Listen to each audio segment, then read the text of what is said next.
Professora Rosa, seja bem-vinda. Obrigada. Boa noite aos colegas, né, que estão aqui, a professora Ana e o professor, que nosso convidado, tá? É um prazer tê-los aqui, Ana Paula, obrigada, né, pela mediação. Eu sou a professora Rosa Martins, coordenadora do LEPGEL, e que tá por trás aí dessa sequência de rodas, é a 7ª, né, Ana, que a gente está fazendo esse ano. A gente tem mantido em média uma vez ao mês. Então, né, a cada vez que a gente pensa nos convidados, e no caso vocês hoje, a gente pensa com carinho aí pessoas que possam dialogar com a gente no tema proposto. Então, a gente convidou vocês, é um diálogo, é uma conversa, né? Não se preocupem. A gente coloca uma média de tempo, mas não se preocupe se der um pouquinho mais, um pouquinho menos, não temos essa rigidez. Essa ideia é dialogar sobre o tema proposto, tá? Então, minha gratidão, de coração mesmo, né, de vocês estarem aqui e a gente poder ouvi-los hoje à noite. Tenho certeza que a gente vai aprender muito. Passo para a Ana, vou fechar a câmera, ficar bem quietinha aqui, também como uma ouvinte, tá bom? Beijinho. Ok, obrigada, professora. Obrigada, professora Rosa, por essa pequena introdução. Então, nós estamos chegando na nossa 7ª roda de conversa do LEPGEL, né, que tem como tema as múltiplas linguagens no ensino da geografia. Eu estou como mediadora dessa roda não por acaso, né? Ela coloca em debate uma temática que está relacionada ao meu objeto de pesquisa atual, né, que é o uso da literatura para se pensar numa educação geográfica. É importante citar que esse é um projeto que ainda está em construção, onde eu, juntamente com a professora, nos propomos em desenvolver essa pesquisa aqui na FAED, que é a Faculdade de Educação da UDESC, que é a Universidade do Estado de Santa Catarina. Eu vou me apresentar, eu sou Ana Paula, como eu disse, eu sou doutoranda do Programa de Pós-Graduação em Educação da UDESC, do qual eu faço parte desde 2020, quando eu ingressei.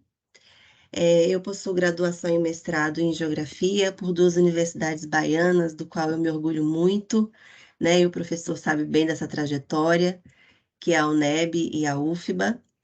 Tá?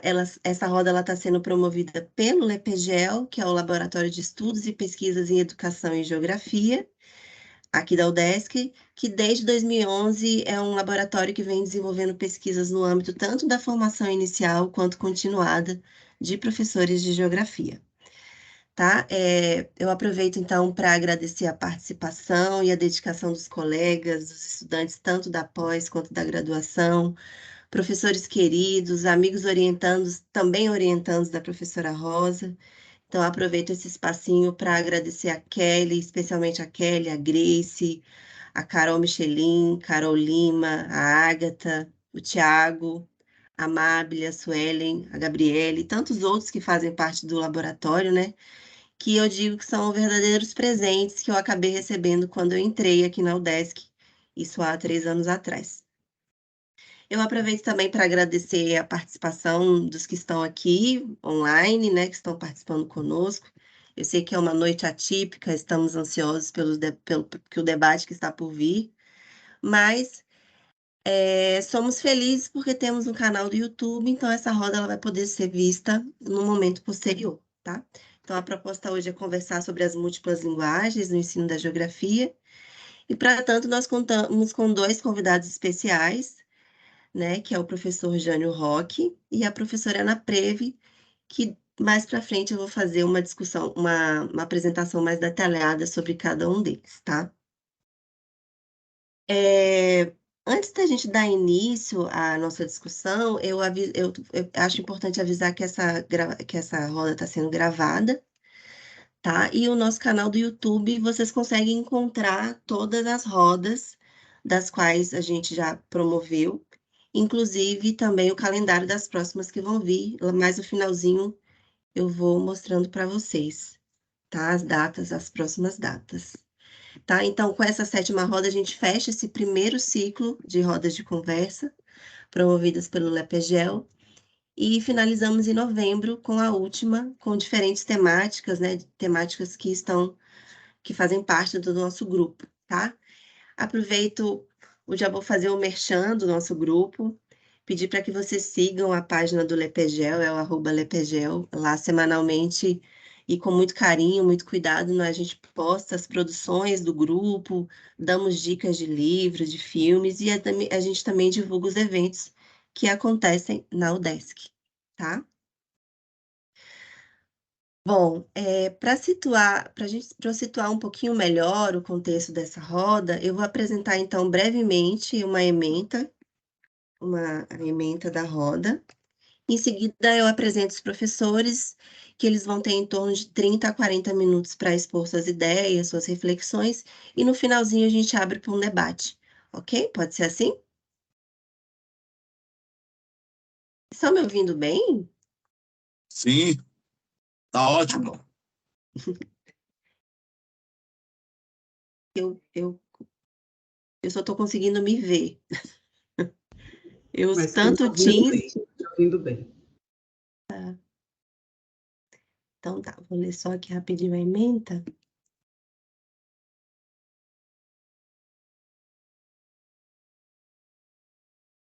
Como pesquisadores do ensino de geografia, sabemos da importância das aproximações entre diferentes áreas do conhecimento, o que demanda que sejam criadas estratégias pedagógicas que contribuam para a análise, leitura e a compreensão do espaço geográfico de um modo integrado.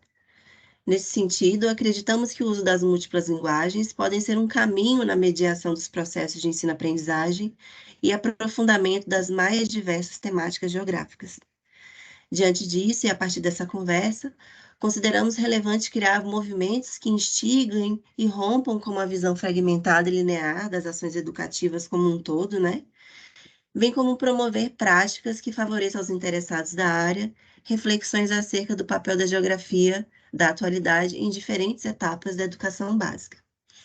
Então, foi seguindo essa linha de raciocínio que eu apresento, então, os dois professores convidados, que também pesquisam essa temática, né, que, de certa forma, dialogam com os trabalhos que nós desenvolvemos e que, com certeza, eles vão agregar muito quando trouxerem as nossas falas. Então, nesse primeiro momento, por uma questão de organização, né, e para cumprir as formalidades que o evento exige, eu vou fazer uma breve apresentação do professor Jânio, e em seguida eu passo a palavra para a professora Ana e apresento um pouquinho da sua carreira profissional, tá ok? Então, professor Jânio é professor titular da Universidade do Estado da Bahia, UNEB, professor do quadro permanente do mestrado em Estudos Territoriais da Universidade do Estado da Bahia, no Campus 1, de Salvador. O professor atua nas áreas de Geografia Cultural e Geografia Urbana, com os seguintes temas: manifestações culturais, materiais e imateriais no espaço urbano, as dimensões espaciais de festas populares, o ensino de geografia, dinâmica e planejamento urbano de pequenas e médias cidades, e também os diálogos e as interfaces entre a geografia e a literatura.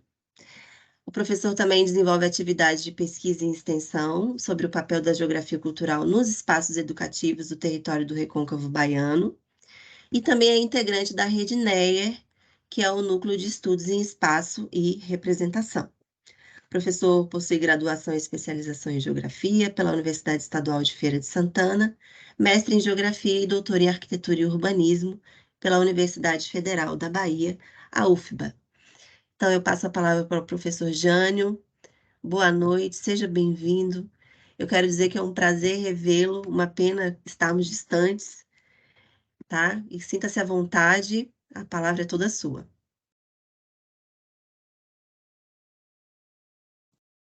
Boa noite para todos e todas. Prazer estar aqui, dialogando com vocês, conhecendo as professoras, conhecendo as colegas de trabalho. Ana Paula foi minha aluna na graduação na Universidade do Estado da Bahia, foi minha orientanda na graduação. Acompanhei no mestrado também, fui da banca de mestrado dela, já tem uma trajetória, grande parte da trajetória de Ana Paula eu conheço. Então, agradeço muito. Hein? Nos estágios também. Estágios, então agradeço o honroso convite e parte da trajetória participo com muita honra de parte da sua trajetória, de sua formação, e como eu sempre falo para ela, continuamos sempre em diálogos, né? Então, eu estou aqui, vou a palestra a você pelo celular, através do celular, porque o computador está com problemas, então não vou projetar, não vou usar slides, né? E Ana Paula, estiver faltando 5 minutos, alguma coisa assim, você me fale, você me conhece, você sabe que baiano é falador, né? E você conhece o professor Jânio, então você, no momento, você pode me chamar a atenção, né? Uma Sim. temática como essa, a diversidade das linguagens na geografia, você tem vários caminhos, várias possibilidades. Conversei ontem com a Ana Paula, e disse assim, eu posso ter 5, 6, 8, 10 possibilidades de palestras para falar sobre diversas linguagens em geografia. Eu posso escolher uma ou duas linguagens e trabalhar. Posso escolher a linguagem fílmica e a questão, por exemplo, das possibilidades dialógicas entre geografia e literatura. Só essas duas possibilidades aí me dariam um vasto caminho para trabalhar. Ou eu trabalho com a interface geografia e literatura, tenho algumas publicações nessa linha, então só isso aí já me daria, porque eu tenho uma linguagem dentro da linguagem. Ao trabalhar geografia e literatura, eu posso ter algumas interfaces dialógicas com filmes, com outras possibilidades. Então, são vários caminhos. Então, o que eu vou trazer aqui são as problematizações iniciais e depois, da metade da palestra para lá, eu vou falar de algumas linguagens mais...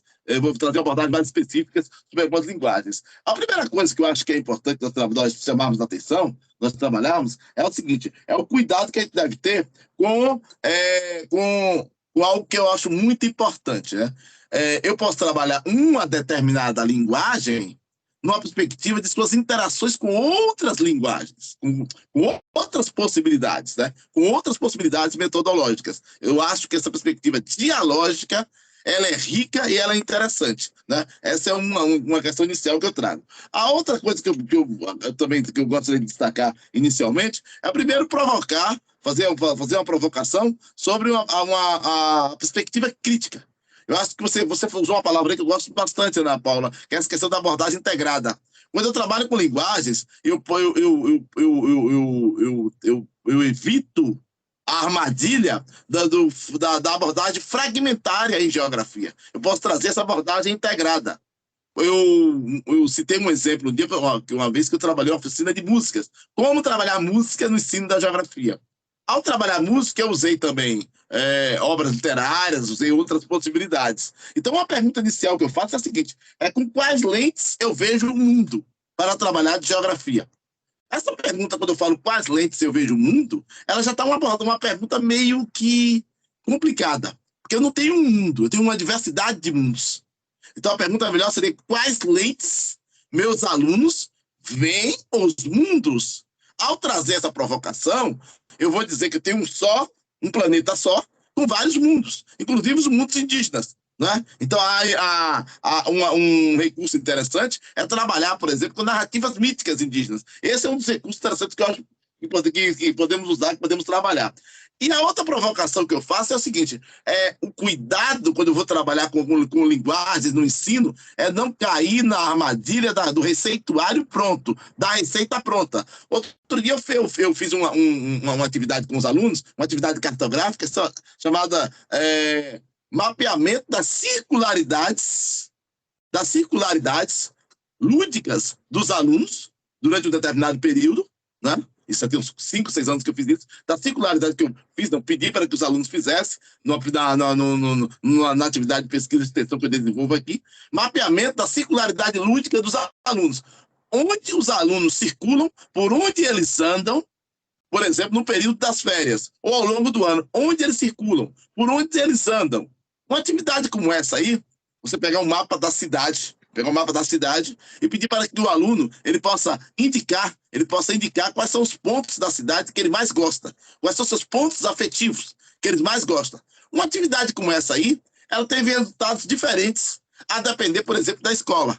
Se eu faço uma atividade como essa na escola pública, o menino pode lhe responder, olha, nessa cidade aqui, eu gosto do campo de futebol, eu gosto de ir da casa da minha tia, eu gosto da casa da minha avó, eu circulo por vários pontos da cidade. Você chega em uma área periférica, uma área de favela, você pergunta ao menino, como é que eu faço para chegar no INSS aqui?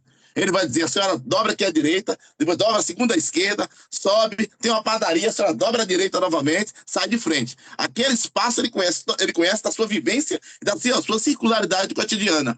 A mesma atividade você vai aplicar numa escola particular, de elevada renda, E o menino vai dizer, ó, professora, eu estou com dificuldades para descrever ou para escrever sobre o que a senhora está me chamando de minha realidade. Eu não sei o que acontece na rua que fica atrás da minha casa. Eu não conheço os 2 quarteirões depois da minha casa, eu não vou lá, eu não circulo. Porque eu moro em um condomínio fechado, meus pais não me permitem que eu circule, eu saio daqui do condomínio fechado para a escola de carro, eu vejo essa cidade dos vidros do carro. Eu estou falando da mesma atividade, mas aplicada em realidades diferentes.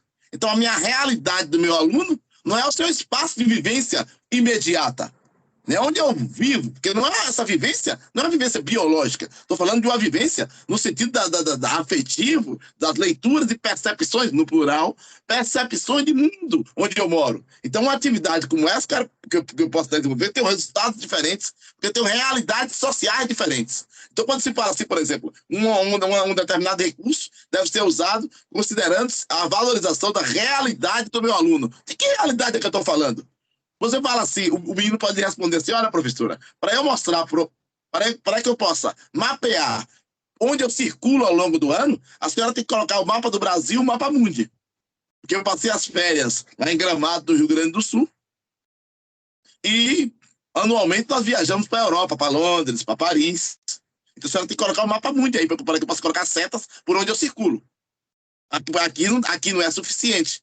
Enquanto eu tenho alunos, gente aqui da minha cidade, daqui para Salvador, são 125 quilômetros de distância, tem crianças aqui de áreas pobres que nunca foram em Salvador, a 125 quilômetros daqui. Então, lembrando de Milton Santos, né, o espaço da morada do homem e também pode ser a sua prisão. Então, quer dizer, o que eu uso, essa ideia do que eu estou chamando de realidade do aluno, é algo que deve ter todo esse cuidado daquilo que eu trabalho. Estou falando da mesma atividade, um mapa de circularidade lúdico-afetiva do aluno. Então, de onde é que eu estou falando? Do que é que eu estou falando? De realidades que são totalmente diferentes. A outra coisa também que eu gostaria de trazer aqui, uma contribuição e uma provocação, eu tenho um texto que depois eu posso disponibilizar, sobre narrativas míticas. Eu trabalho narrativas míticas na geografia já há um certo tempo. Quando o professor de geografia está em sala, falando, por exemplo, a origem do mundo. Eu tenho 2 versões. Eu tenho uma versão bíblica, que diz que Adão e Eva foram criados para isso, a versão bíblica. E tem lá a versão do Big Bang, que é a versão científica. Você coloca lá na sala de aula. Mas por que você está ministrando aulas lá no interior de Rondônia, ou no interior de Roraima? Um menino de origem indígena levanta o braço e fala assim, professora, não acredito nem nenhuma nem de outra. Que meus povos indígenas têm uma outra história sobre a origem da humanidade. Ao desconsiderar essa diversidade, né? Essa diversidade, em primeiro lugar, primeira coisa, isso é altamente preconceituoso e colonialista, essa visão, de não considerar essa diversidade. Aí eu provoco assim, uma vez iniciei uma palestra assim, quem tem medo da diversidade? Nós somos nós, né? Quem tem medo da diversidade e quem quer eliminar o outro, nós sabemos que discurso, quem usa esse discurso, né? E que eu tenho que eliminar o outro, eliminar a diferença. Nós sabemos de onde vem esse discurso, não é? O que temos que eliminar é a desigualdade social, que é a desgraça. A diferença é algo que nós temos que respeitar e trabalhar. A diferença é coisa boa. Ela se manifesta do ponto de vista sociocultural, comportamental, positivo. A desigualdade é uma desgraça que tem que ser combatida. Então, quando eu não reconheço as origens da humanidade, segundo narrativas míticas, trabalhando geografia em Rondônia, no Amapá, no Pará, são regiões densamente indígenas, eu estou, em primeiro lugar, repito, sendo preconceituoso, racista e colonialista, primeiro ponto, e em segundo lugar, eu estou desconsiderando uma potencialidade didático-pedagógica, uma potencialidade de trabalho com uma linguagem extremamente rica, que são as narrativas míticas de origem socioculturais. Então, eu não posso colocar lá no quadro a origem da humanidade e botar que está só na Bíblia, usar só a Bíblia, é uma visão preconceituosa. Ou colocar que tudo só veio do Big Bang. E as narrativas míticas? Por exemplo, eu, ao trabalhar geografia e literatura, Ana já viu algumas palestras minhas, eu coloquei lá alguns trechos de Jorge Amado, quando ele coloca assim, alguns trechos, tem um trecho do livro, acho que Os Pastores à Noite, tem Mar Morto também, que traz essa abordagem. E o orixá caminha caminha pelas ruas de Salvador, subindo e descendo o centro histórico, subindo e descendo as ladeiras do Pelourinho, ao lado de Doninha, ao lado... Ele relata personagens da trama literária que circulam pelo espaço urbano de Salvador ao lado das divindades, dos orixás. Ao fazer isso, é uma perspectiva de desconstrução daquilo que foi petrificado do ponto de vista retórico para nós, de que temos apenas um Deus, que esse Deus mora no céu, e que nós estamos aqui na Terra. Essa dimensão vertical que nós temos. Ao trazer essa abordagem de Jorge Amado, eu estou desconstruindo essa ideia de pensamento único para se falar das divindades. Então, isso é importante, é uma linguagem. Então, não é só usar a obra literária pela obra literária. Ah, vou usar a obra literária porque eu vou trazer aqui, segundo Jorge Amado, vou conhecer as ruas de Salvador. Vou trabalhar a geografia urbana e vou conhecer as menções toponímicas, os topônimos, das ruas de Salvador, as edificações significativas. Isso é importante, mas não é essencial. Essa perspectiva da crítica, da desconstrução e dessa perspectiva de uso dessas outras narrativas é importante. Ou seja, minhas divindades circulam no meu espaço de cotidiano. Né? Eu coloquei isso em um texto recente, posso disponibilizar, alguém tiver interesse. As divindades circulam no meu espaço de circularidade cotidiana, onde eu pego ônibus, onde os alunos andam e vão pegar o ônibus, circulam também as divindades, mas as divindades são de origem afro. Então, eu tenho bem-vindo à diversidade. Então, essas questões são importantes. Em Rondônia, os indígenas Quaxarari, por exemplo, eles dizem que os deuses deles não moram no céu. Andam pelas florestas, andam pelas matas, tomam banho com eles nos rios. Isso, do ponto de vista discursivo, para algum segmento religioso, seria algo, uma blasfêmia, um desrespeito, eu falar disso, né? Mas isso aí já encaro com outra perspectiva. Né? Por exemplo, novamente trazendo Jorge Amado aqui pela importância que é a questão de geografia e literatura que chama a atenção. A divindade principal que aparece na narrativa de Jorge Amado é a divindade mulher. Aparece muito Iemanjá em várias obras, e Ana conhece as obras de Jorge Amado, várias obras de Jorge Amado aparece muita menção à importância de Iemanjá. Ao trabalhar essa divinização da mulher numa obra literária, e essa Iemanjá que chega, tem um trecho que Jorge Amado fala, Iemanjá chegou com os pescadores para participar da sua festa. Ou seja, chegou em um ponto que existe realmente, o Porto da Madeira, um porto lá em Salvador, chegou no Porto de Salvador para participar da sua festa. Do ponto de vista geográfico, esse porto existe, está ali por onde o menino circula. Às vezes o pai do menino trabalha nas docas, trabalha no porto, e essa divindade aparece para participar da festa com ele. Então, quando eu trago essas questões, eu mostro para meus alunos que essa é outra perspectiva de ver o mundo. Alguém pode levantar o braço e dizer, professora, agora eu não entendi, porque eu aprendi na minha religião que Deus mora no céu, que não tem esses deuses andando aqui pela terra. Não existe isso. Minha religião fala isso. De onde veio isso? Não, você falou bem. Sua religião fala isso. Agora, meu papel aqui é mostrar para você a diversidade de crenças de povos, a diversidade sociocultural do planeta. Da África, eu tenho essa perspectiva de leitura da relação com as divindades. Assim como os indígenas têm sua perspectiva. Então, as narrativas servem muito para isso. Então, essas questões, é importante chamarmos atenção para esses aspectos.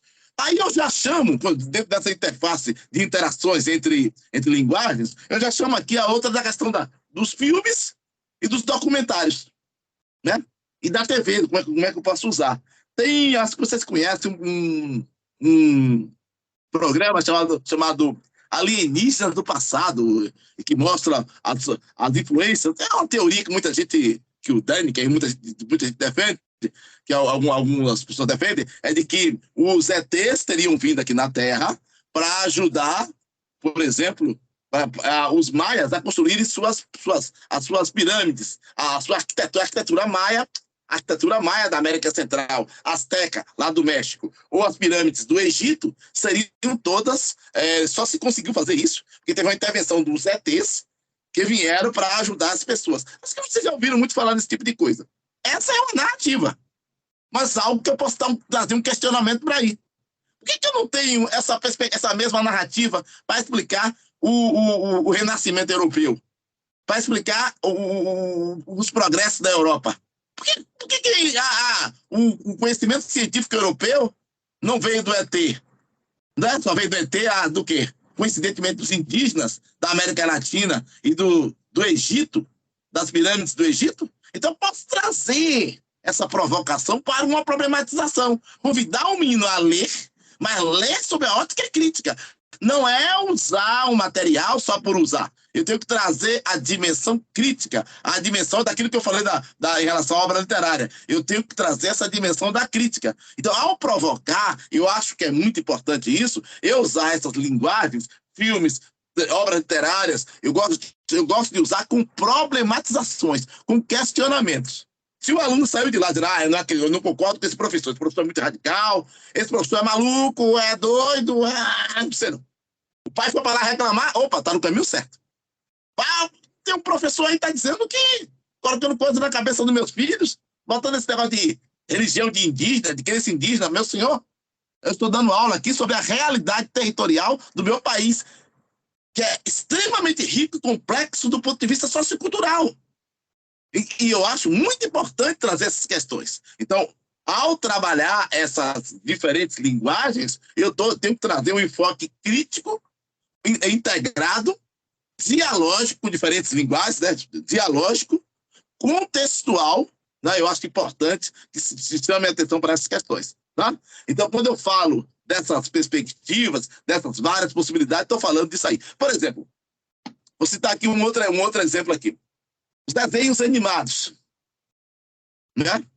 O menino cresce pequeno. Minhas filhas aqui já estão na faculdade, uma faz psicologia na Federal da Recôncavo, outra faz direito aqui da UNEB de Camaçaria, estão todas grandes. A Ana Paula, quando veio aqui uma vez, estavam pequenininhas, estão todas na faculdade. Mas minhas filhas, quando eram pequenas, elas assistiam muito Pica-Pau. Né? Tem uma pequena que todo dia Pica-Pau chegava aqui, minha filha não enjoa desse sujeito, desse tal de Pica-Pau.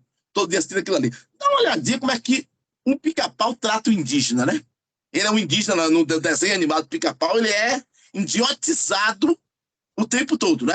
Como é que isso vai ser trabalhado? Tem um trecho, eu acho que é do Pernalonga, que ele mostra ele atacando ele em um forte, atacando indígenas. E cada índio que ele vai matando, 5 indígenas a menos, 10 a menos, 20 a menos, matando e anotando ali, né? Não é isso?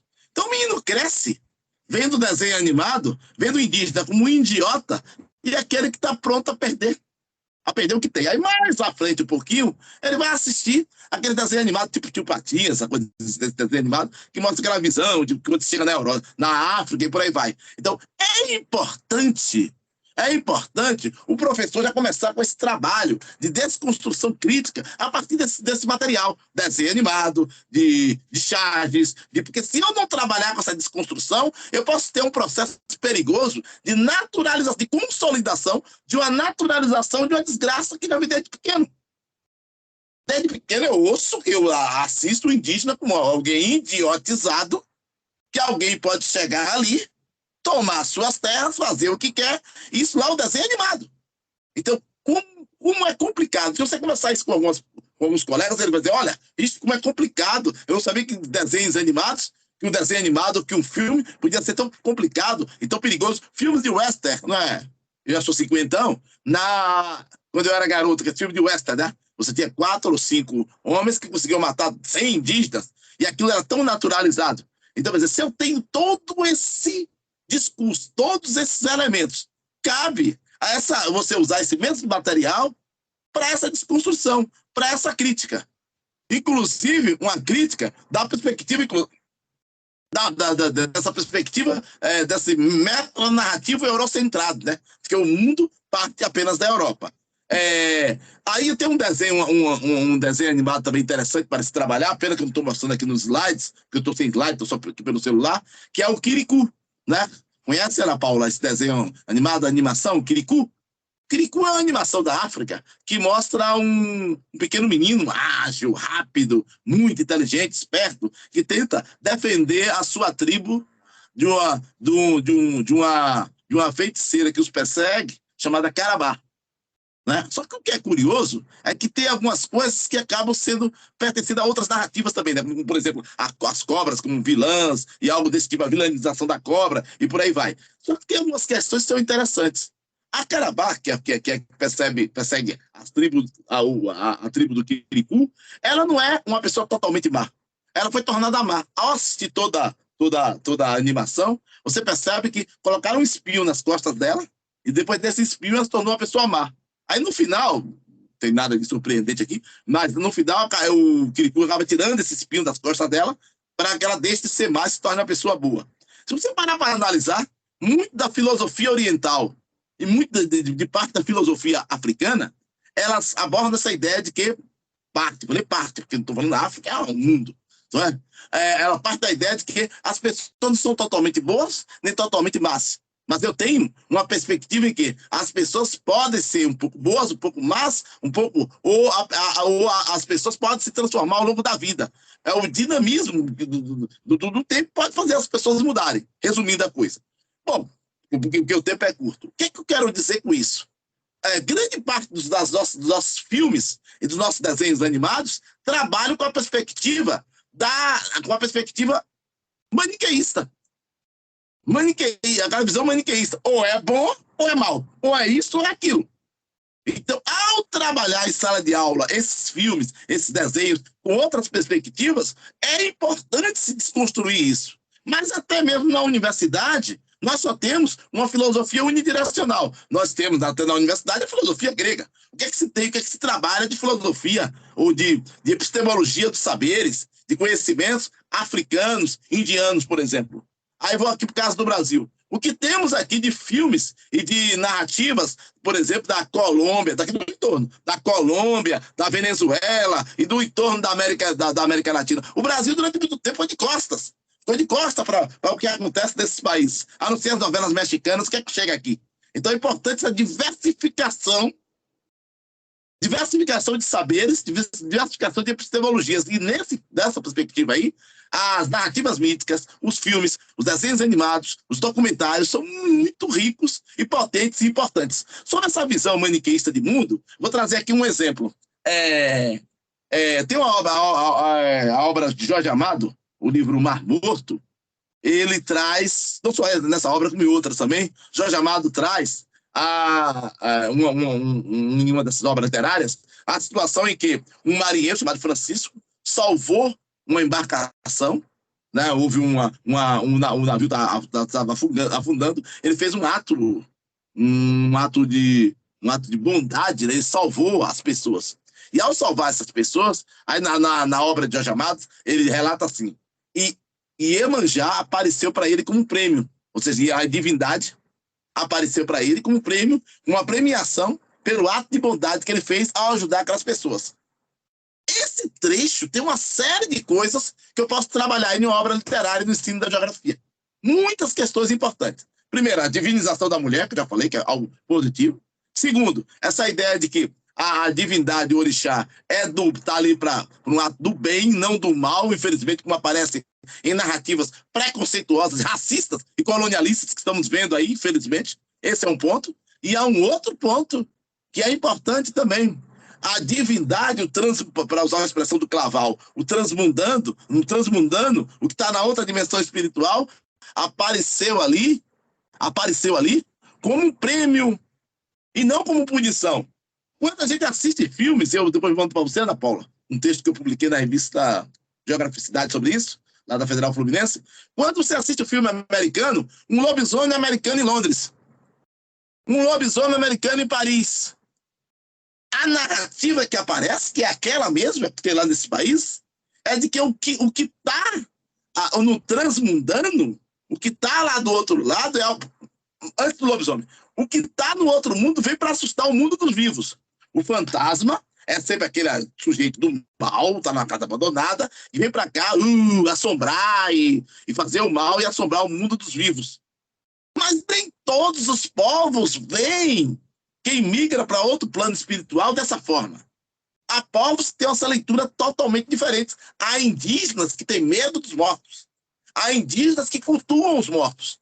Nos Estados Unidos, há indígenas, inclusive, que o Tuan, falecido recentemente, relata isso nos seus livros, a casa de indígena que as pessoas queimam a casa do morto, com medo do morto voltar e se vingar. Há indígena que tem medo dos mortos. E há indígenas que cultuam os mortos.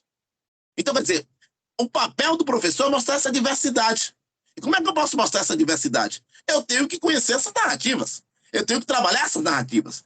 Eu tenho que trabalhar essa diversidade de narrativas. Não é? Aí vou para o caso, por exemplo, do lobisomem. Na África, há casos em que na Amazônia há uma narrativa indígena, não vou detalhar porque o tempo é curto, há uma narrativa indígena na qual há dois rapazes que são, quando eles estão na água, eles são uma cobra, estão lá na água. Quando eles saem da água, eles se transformam em homens, vão para aldeias e vão lá visitar seus pais, suas mães. Então, tem momentos que eles são ou cobra, outros se transformam em boto. Então, a transformação em animal, para alguns grupos culturais, isso aí é algo extremamente positivo, mostrando como o homem pode se transformar em algo positivo. Assim como na África, também há povos em que essa transformação é positiva. Já em muitos desses filmes, a transformação em animal é uma maldição. E um lobisomem que mordeu alguém e que está amaldiçoado a morder outro, sair matando, destruindo todo mundo, causando o terror, o pavor, o fantasma que vem assombrar.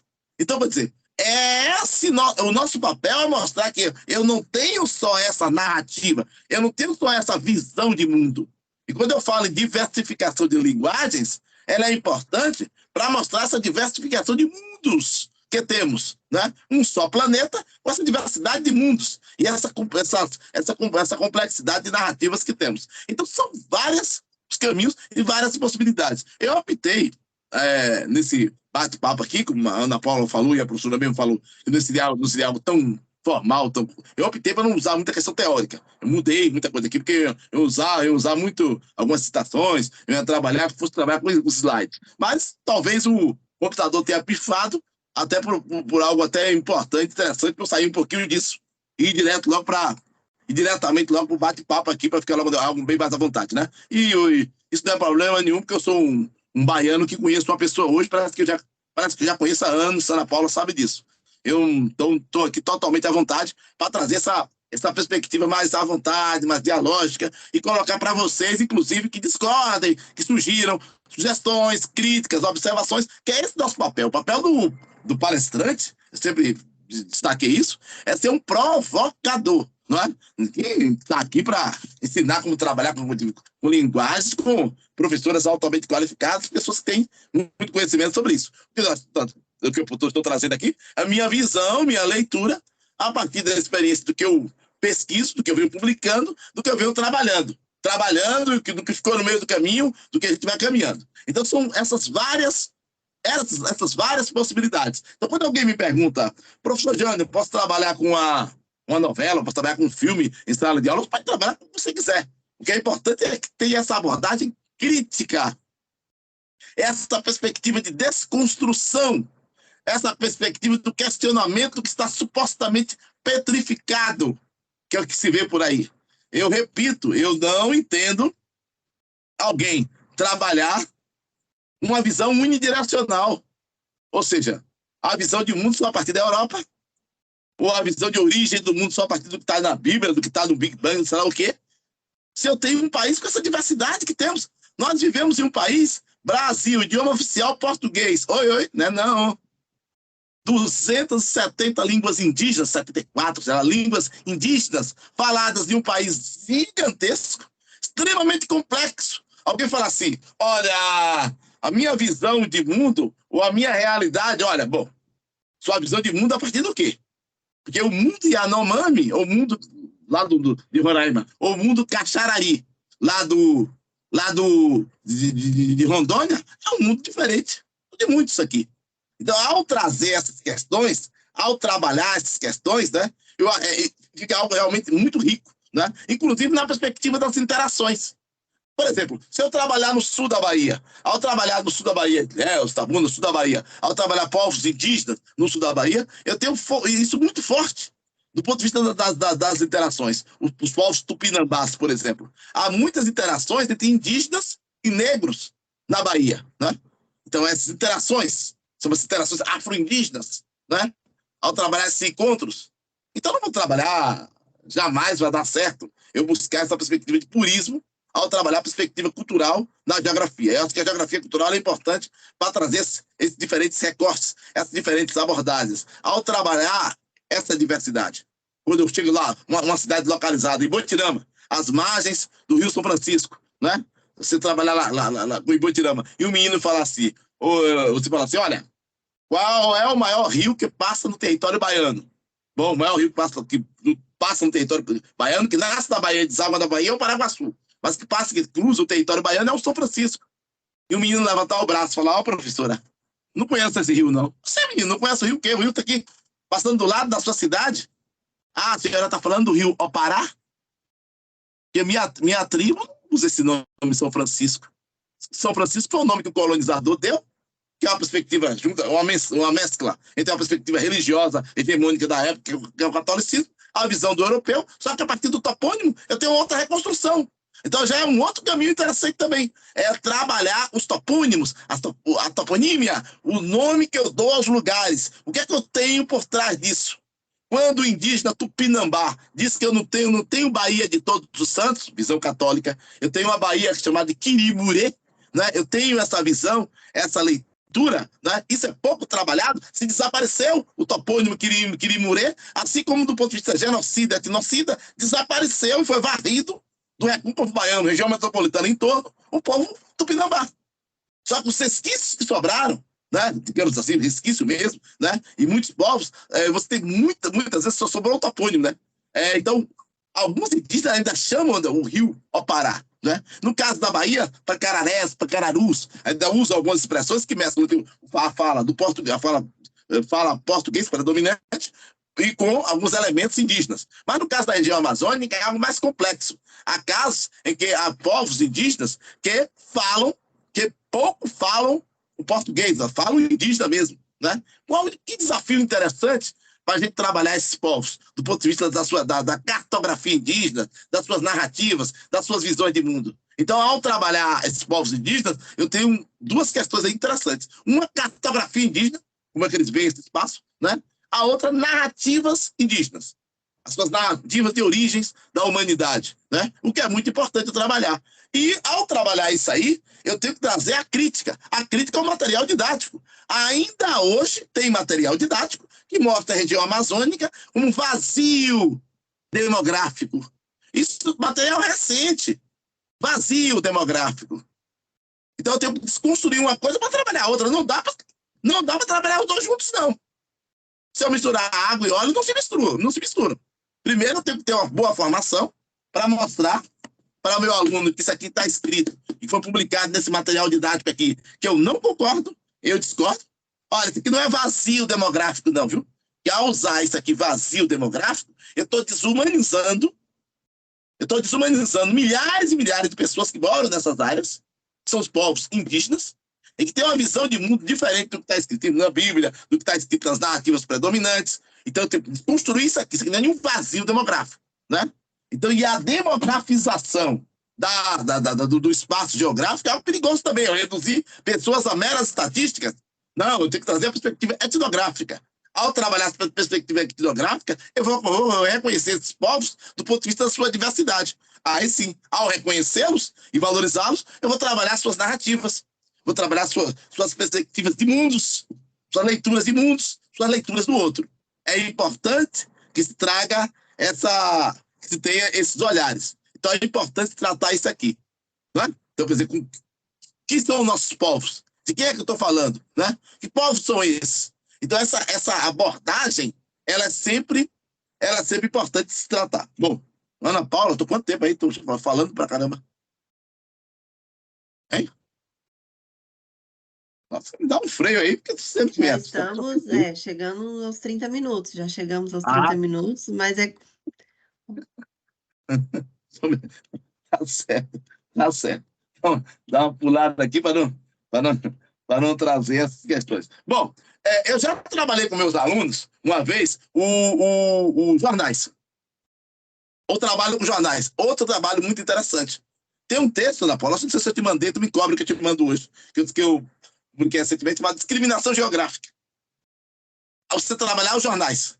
Ao você pegar o jornal, você pode colocar lá, por exemplo, quais abordagens geográficas o jornal traz os jornais trazem para determinados temas, né? Um deles, África. Como a África é abordada? Por exemplo, um avião de pequeno porte cai nos Estados Unidos, mata 8 pessoas. Claro que é uma tragédia terrível para as famílias, né? Mata 8 pessoas.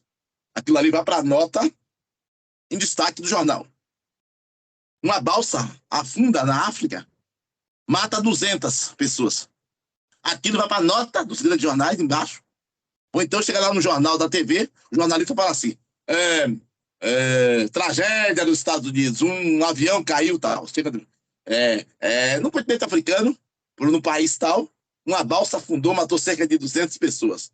Não há nenhuma informação sobre a causa do problema. Veja a FEGI, a seleção está treinando rumo à Copa.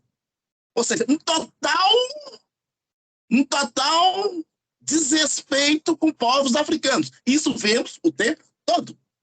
Então, ao trabalhar um jornal, não é a notícia mapeando de onde veio, escala, como é que o mapa, como é que esse mapa ele aparece no jornal, mas ao trabalhar também o conteúdo discursivo, como os discursos desses jornais, e eu trabalhei muito isso com meus alunos na graduação, como os discursos desses jornais manifestam elementos que indicam um processo de discriminação geográfica, visão colonialista de mundo, eurocentrismo, né? Então, quer dizer, como é que essas questões aparecem?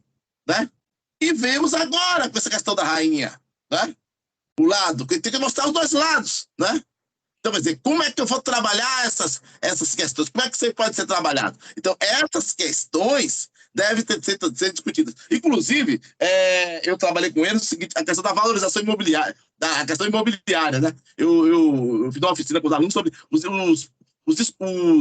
a venda de imóveis, valorização de condomínio e tal, como é que o pessoal vende essa ideia do condomínio como algo importante, a venda da natureza. Aí tem um trecho aqui do Baudrillard que eu vou ler, que é o seguinte, Jean Baudrillard. Na personalização existe um efeito semelhante ao da naturalização que se depara em toda parte do meio ambiente, em que consiste em restituir a natureza como signo depois de ela ter liquidado na realidade. Esse trecho do Jean Baudrillard, esse livro, acho que é o Sociedade de Consumo, li uns 5 ou 6 livros de Baudrillard, é a Sociedade de Consumo. Ao trazer esse de Baudrillard, eu chamei a atenção dos alunos, uma atividade de campo que desenvolvemos, em que vimos aqui um condomínio, né? Uma área de Mata Atlântica, uma polêmica muito grande. Eles mataram a área de Mata Atlântica, liquidaram a área e depois colocaram o nome do condomínio, Condomínio Mata Atlântica. Ou seja, destrói a Mata Atlântica e a restitui como digamos, com um elemento, símbolo toponímico, algo até irônico, sacana, né? Você liquida a mata, acaba com uma floresta, condomínio, parque dos pássaros. Cadê os pássaros? Não tem mais mata, não tem mais nada. Foi tudo liquidado, tudo destruído.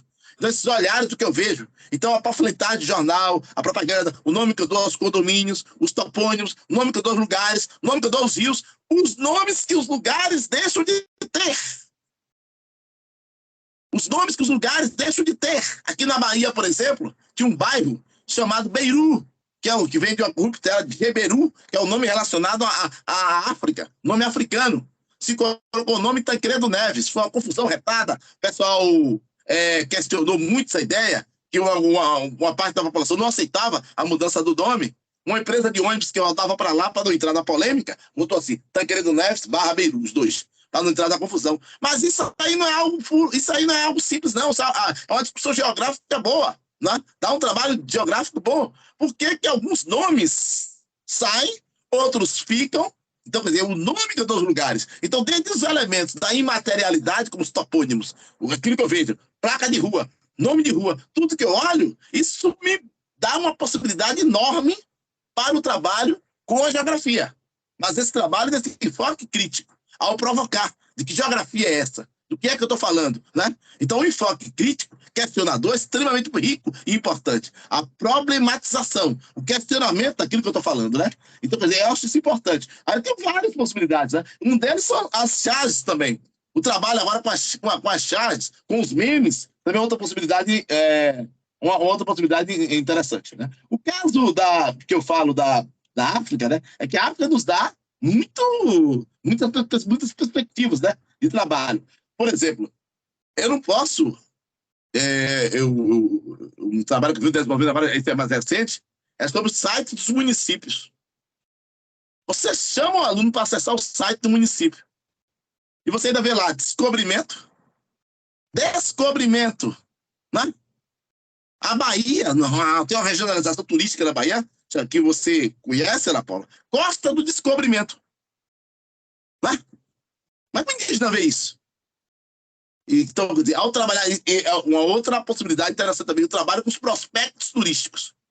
A Bahia que eu vivo, a Bahia que aparece na mídia, a Bahia que está no prospecto turístico.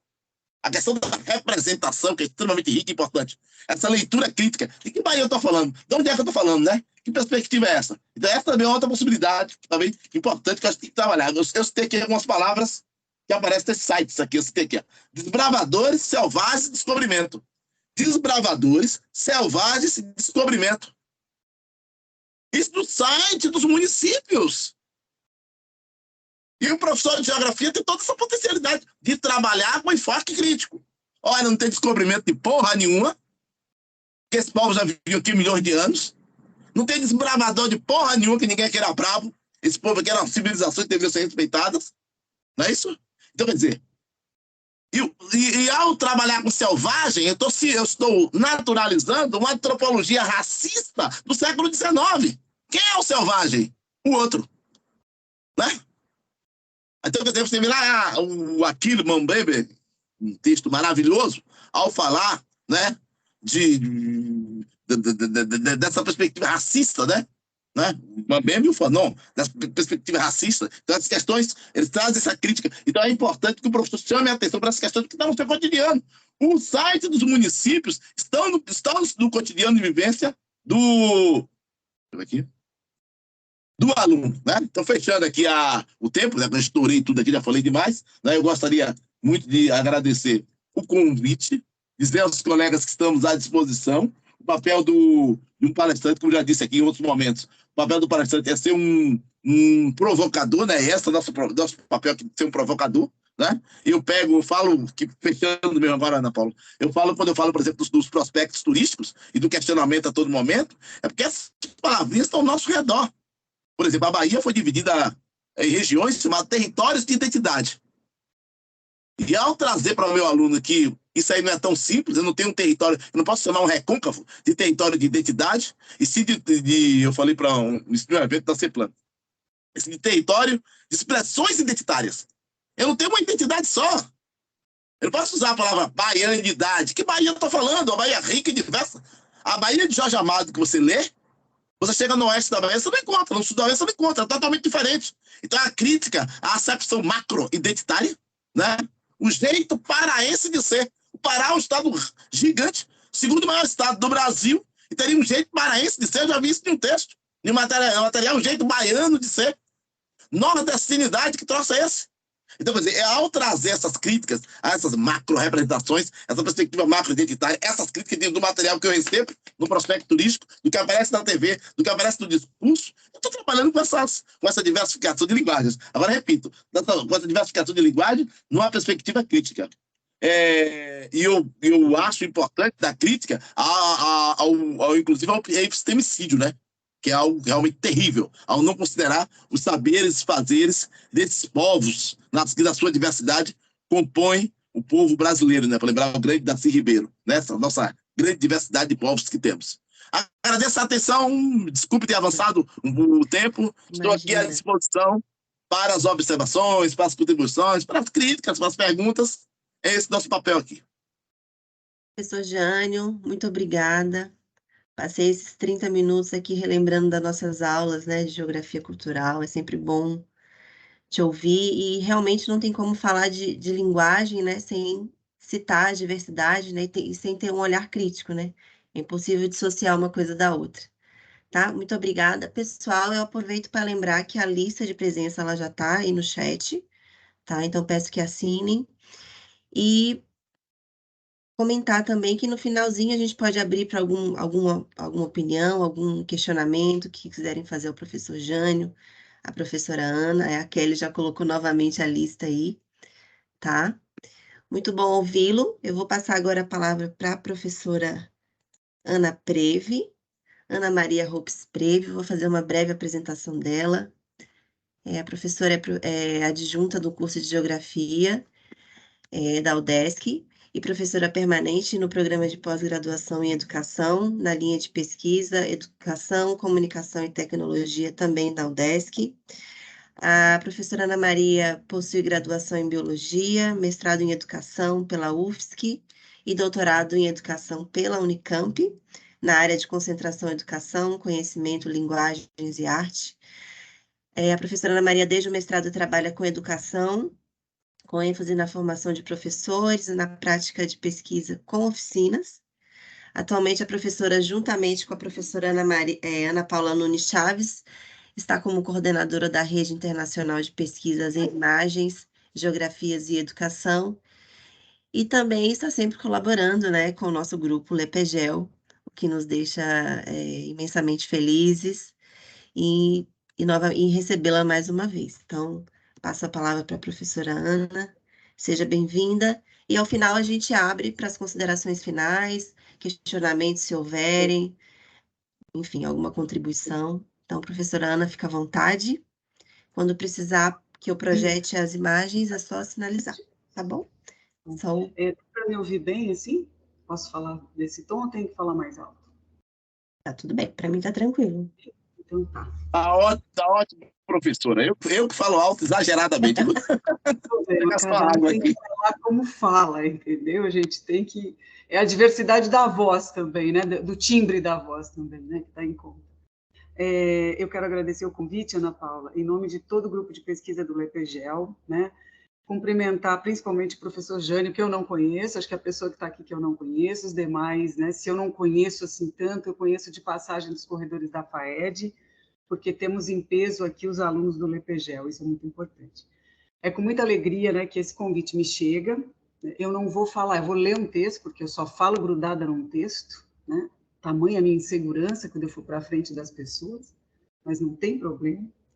E para podermos conversar, eu vou colocar alguns elementos que dizem do meu modo de trabalhar com a educação e com a geografia, e assim eu espero que vocês possam entrar na roda comigo e com o professor Jânio depois, né, para perguntar, para comentar e para compor com esse modo de fazer, que é também um modo de pensar, o modo como a gente faz a nossa prática na educação geográfica, é um modo também como a gente pensa a educação geográfica, né? Essas duas coisas caminham juntas, né?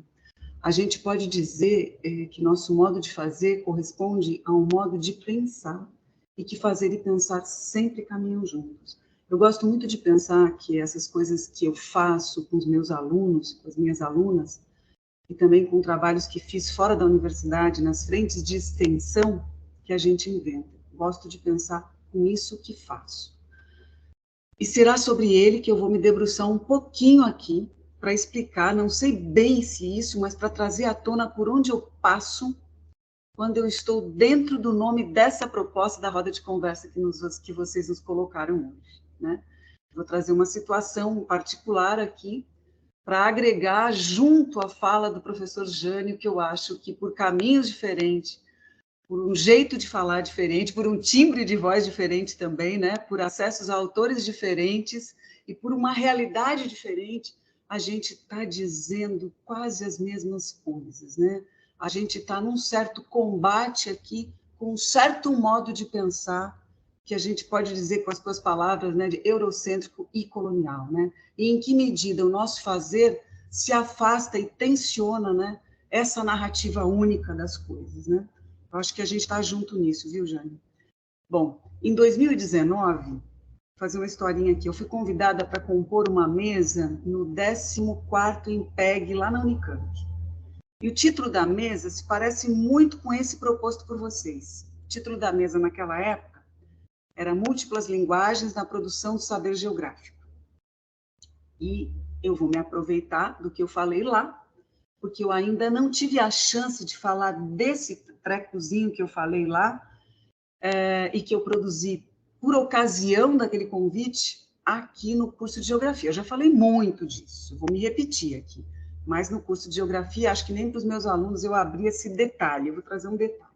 Quem me conhece sabe que durante um tempo bem grande, entre 2004 e 2010, eu desenvolvi um trabalho com educação geográfica no espaço prisional, no Hospital de Custódia e Tratamento Psiquiátrico, né, de Florianópolis. Um antigo que se chamava Manicômio Judiciário. E assim que eu voltei do meu doutorado, no início de 2011, e que também marca a chegada da professora Rosa nesse departamento, nós fizemos juntas, eu e ela, nós fomos convidadas, né? Eu acho que pelo PET, não tenho certeza, nós fizemos uma apresentação dos nossos trabalhos de tese lá, né? Em 2011. E eu contei lá com bastante detalhe o que eu fiz com esses pacientes internos, né? E que denominei, na época da minha tese de doutorado, de cartografias intensivas em educação, mapas, prisão e fugas. Então, eu tive a chance de apresentar meu trabalho de doutorado e a Rosa também, né? E aqui a gente está juntas de novo, né? Por esse convite, a Rosa está aqui de novo, né? E agora eu estou de novo retomando aquilo, mas de um outro modo. Vamos lá. Desde então, eu não fiz mais então uma fala pública nesse curso aqui sobre aquele trabalho que reverbera significativamente sobre o meu trabalho atual. E o detalhe que eu vou colocar na roda é ainda uma prova de que um trabalho de pesquisa pode ficar ativo na gente por muito tempo e que certos detalhes, às vezes, só vêm à tona com força de provocar outro pensamento muito tempo depois. Eu acho que aquele trabalho ainda tem muito a me dizer e nem tudo eu pude pensar. Sim, um trabalho de pesquisa não se esgota no tempo cronológico dele, né? Quero dizer que os fazeres da gente, tá? Isso que eu vou falar aqui, eles tomam força, né? Pelo menos um pouco mais de força, quando eles estão amparados por companheiros e companheiras de pensamento, né? Nos grupos de pesquisa, né? E eu ressalto aqui o grupo de pesquisa Atlas, né, que eu participo com a professora Ana Paula, e pelo grupo de pesquisa Atlas a gente integra, então, uma rede maior de pesquisa, né, que é a Rede Internacional de Pesquisa em Imagens, Geografias e Educação, e, portanto, pensar nessas parcerias de grupo de pesquisa e de redes, a gente se sente mais fortalecida, né, para combater a univocidade do pensamento e o eurocentrismo e o colonialismo do pensamento, né? Então, pensar com o convite de vocês foi muito importante nesse momento para mim, mesmo estando muito cansada da jornada de trabalho e de vida, tá? Mas foi muito, muito bonito, viu, Ana, esse convite? Eu gostei muito mesmo. E mesmo que eu esteja repetindo uma fala, repetindo, eu sempre avanço no pensamento. Isso tem sido a oportunidade de fazer esses pensamentos se proliferarem, se espalharem, encontrando novos parceiros e, com isso, multiplicando, inclusive, o modo de trabalhar com as linguagens. Bom, então eu vou entrar no detalhe que eu trouxe aqui. O pequeno título diz assim: isso não é o meu lugar. Num dos encontros, então, como eu disse, eu vou me referir nesse trechinho aqui a esse trabalho realizado no Hospital de Custódia e Tratamento Psiquiátrico, com pacientes internos tidos como criminosos e portadores de transtornos psíquicos, né? Num dos encontros das oficinas que eu fazia lá com eles, das oficinas que na época eu chamava de oficinas de cartografia e depois viraram oficinas de geografia, né? Num dos encontros com esses pacientes nas oficinas, eu pedi que eles desenhassem um mapa do lugar em que viviam. Esse pedido aparece numa sequência de exercícios anteriores sobre mapas do mundo, do Brasil, de Santa Catarina e de Florianópolis. E os pacientes tinham um interesse muito grande pelos mapas. Então, eu solicito que eles desenhem um mapa do lugar onde vivem. Naquele momento, eles estavam todos internados. Eu disse, entre aspas, façam um desenho como se fosse um mapa do lugar em que vocês vivem. Surpreendentemente, todos tomaram papel e lápis e passaram a executar a proposta animados. No entanto, um deles demonstrou uma inquietação que foi se intensificando até o ponto em que eu refiz a proposição na forma de uma outra pergunta. Eu falei, então tá, vamos lá, vou refazer a questão. Como podemos mostrar esse lugar, nosso lugar no momento, né, o Hospital de Custódia e Tratamento Psiquiátrico, a quem não o conhece? Como é que a gente pode fazer isso? Aproximei-me daquele moço que mantinha a folha em branco à sua frente e mostrava-se claramente inquieto. E disse a ele, você não quer fazer o mapa? E a sua resposta surge contida. Isso não é o meu lugar. E daí, O que se seguiu após suas palavras mostrou-me de um modo inequívoco a diferença entre o que eu pedia e o que ele vivia. A maneira mais lógica, né, era convencê-lo de que, independentemente do que ele pensava, ele efetivamente vivia ali. De dentro da minha confusão, desestabilizada com o que ele disse, e por aquilo ser tão claro, eu disse novamente: ok, então tá, deixa eu refazer. Desenhe onde você está. Melhor, disse a ele, faça o mapa de onde você está agora. Mais uma vez me disse: professora, isso não é o meu lugar. Falou alto e estava sério.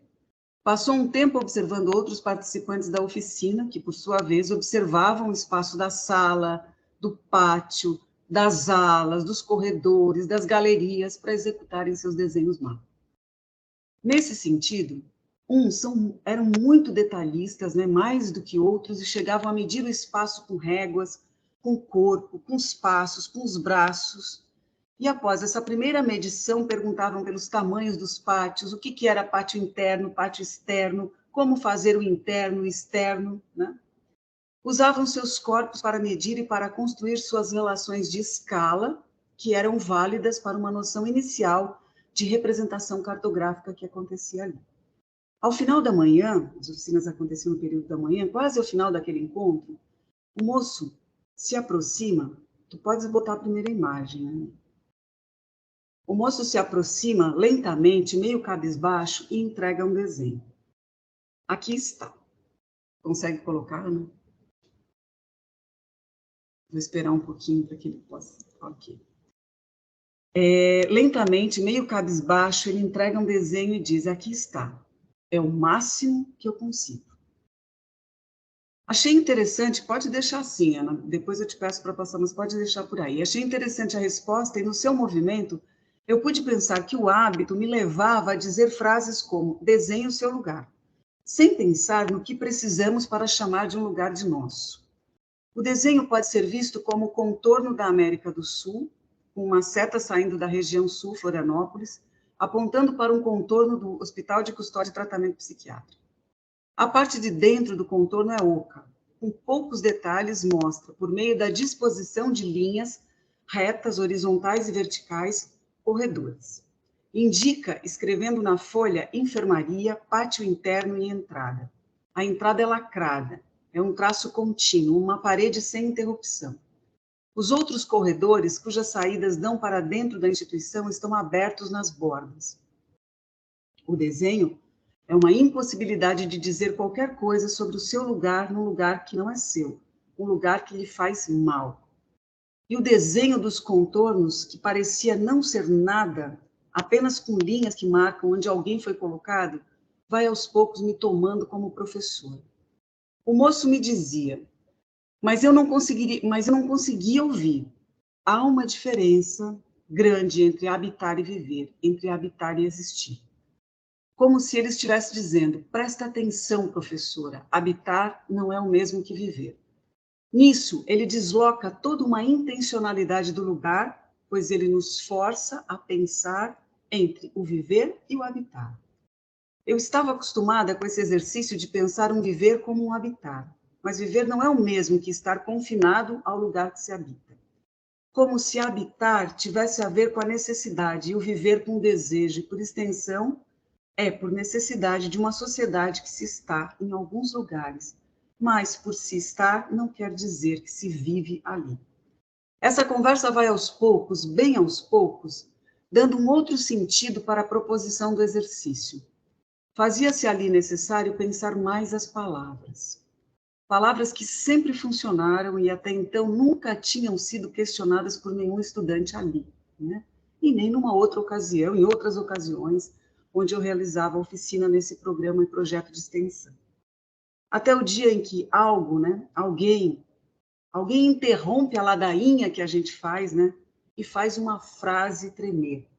Tremeu ali naquela situação a frase, o exercício, os proponentes, o modo de pensar, a educação, treme aquela linguagem que eu estava usando.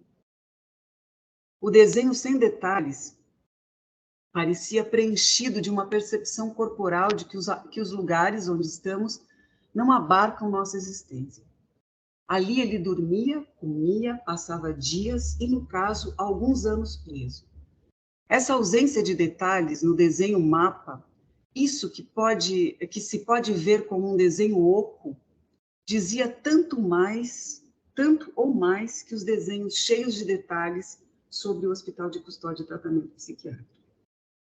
Na ausência de linhas, um lugar se intensificava em uma proposta educacional também. Na ausência de linhas, toda uma linha de fuga no desenho, no exercício e na professora. Uma professora que se agarrava ao hábito de não perceber quando alguma coisa não funcionava. Após a entrega desse desenho, ele sentou e continuou envolvido com o papel, uma outra folha. Logo, pode passar para outra, Ana. Logo, ele apresentou um outro desenho e disse: esse é o lugar nenhum, que chama Morro do Pedregal.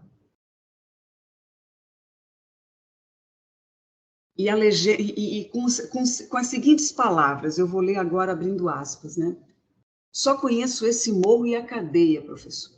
Meu morro é uma favela e está em guerra, mas lá todo mundo respeita o cara. Só frequentei nessa vida o morro e a cadeia. Eu vivo com o morro dentro de mim. Estou aqui, mas vivo mesmo no morro. Não gosto quando alguém diz que este é o meu lugar. Não é. Meu lugar sempre foi onde eu vivo. Eu vivo no morro. Aqui, estou de passagem. Fecha aspas. Quanto mais ele me falava do seu desenho, tanto mais chance eu tive de compreender algo na minha questão e no movimento que nela ele fazia. E esses desenhos passavam a me remeter aos momentos sem palavras, aos vazios e aos silêncios na linguagem, aos cheios de sentido na experiência. Estava diante de uma questão. Como é que a gente resolve na linguagem cartográfica, o habitar um lugar e o não viver ali, porque este não é o seu lugar? Deixei o lugar nenhum, né, esse mapa que ele me apresenta, né, em silêncio sobre a mesa, junto dos meus materiais. Ver este segundo desenho como um mapa do lugar era, naquele momento e naquele contexto, onde os mapas científicos predominavam sobre nossas mesas de trabalho, uma atitude quase impossível. Não dava para enxergar, né, uma imagem mapa nesse desenho, lugar nenhum, porque eu estava em busca de traços mínimos para reconhecê-los, né, os desenhos que eles me faziam, né, como mapas do HCTP. E esse não se parecia com nada. Havia uma noção de mapa operando em mim, e por mais que abrisse espaço para outras possibilidades, havia um limite dentro do qual eu podia considerar alguma coisa como mapa, né? Tudo se complicava porque nessas imagens, cada vez mais, deixava de haver indícios de uma imagem de mapa escolar. O lugar nenhum era um daqueles desenhos mudos diante das intenções de apresentar o Hospital de Custódia e Tratamento Psiquiátrico por meio de um mapa do território extensivo, por meio da linguagem solicitada. Esses movimentos que eles faziam naquilo que eu achava que era uma questão, mostravam que desenhe um mapa do lugar onde você vive não era de fato uma questão, mas uma tarefa que, como professor, eu passava a eles, porque estava habituada a repetir. Aos poucos, eu percebia nesses desenhos do lugar algo como que uma voz sem palavras, uma expressão sem lugar na linguagem, como se houvesse algo na linguagem que fosse indefinível, algo que a linguagem não dava conta. E eu também não dava conta como professora. As mãos trêmulas, por conta do excesso de medicação deles, né, desenhavam então essas linhas, por vezes, trêmulas, né? Eu não trouxe os outros mapas aqui para que vocês pudessem perceber o trêmulo do traço. E as linhas trêmulas, elas apresentaram com o tempo uma qualidade distinta das linhas da cartografia oficial. Sob efeito de medicação psiquiátrica, o tremor de suas mãos imprimia um tremor nas linhas e, com isso, o meio físico a ser cartografado passou a ser interrogado, movido e tensionado. Foi aí né, que as linhas cartesianas dos mapas da geografia começaram a tremer no trabalho que eu fazia. Tá? Tremer no trabalho que eu fazia. Quando linhas tremem, alguma coisa escapa. As linhas tremeram porque não havia outra saída para elas e nem para os mapas que eles configuravam. Nesse ponto, o meio escapa às linhas cartesianas e passa a ser objeto do pensamento.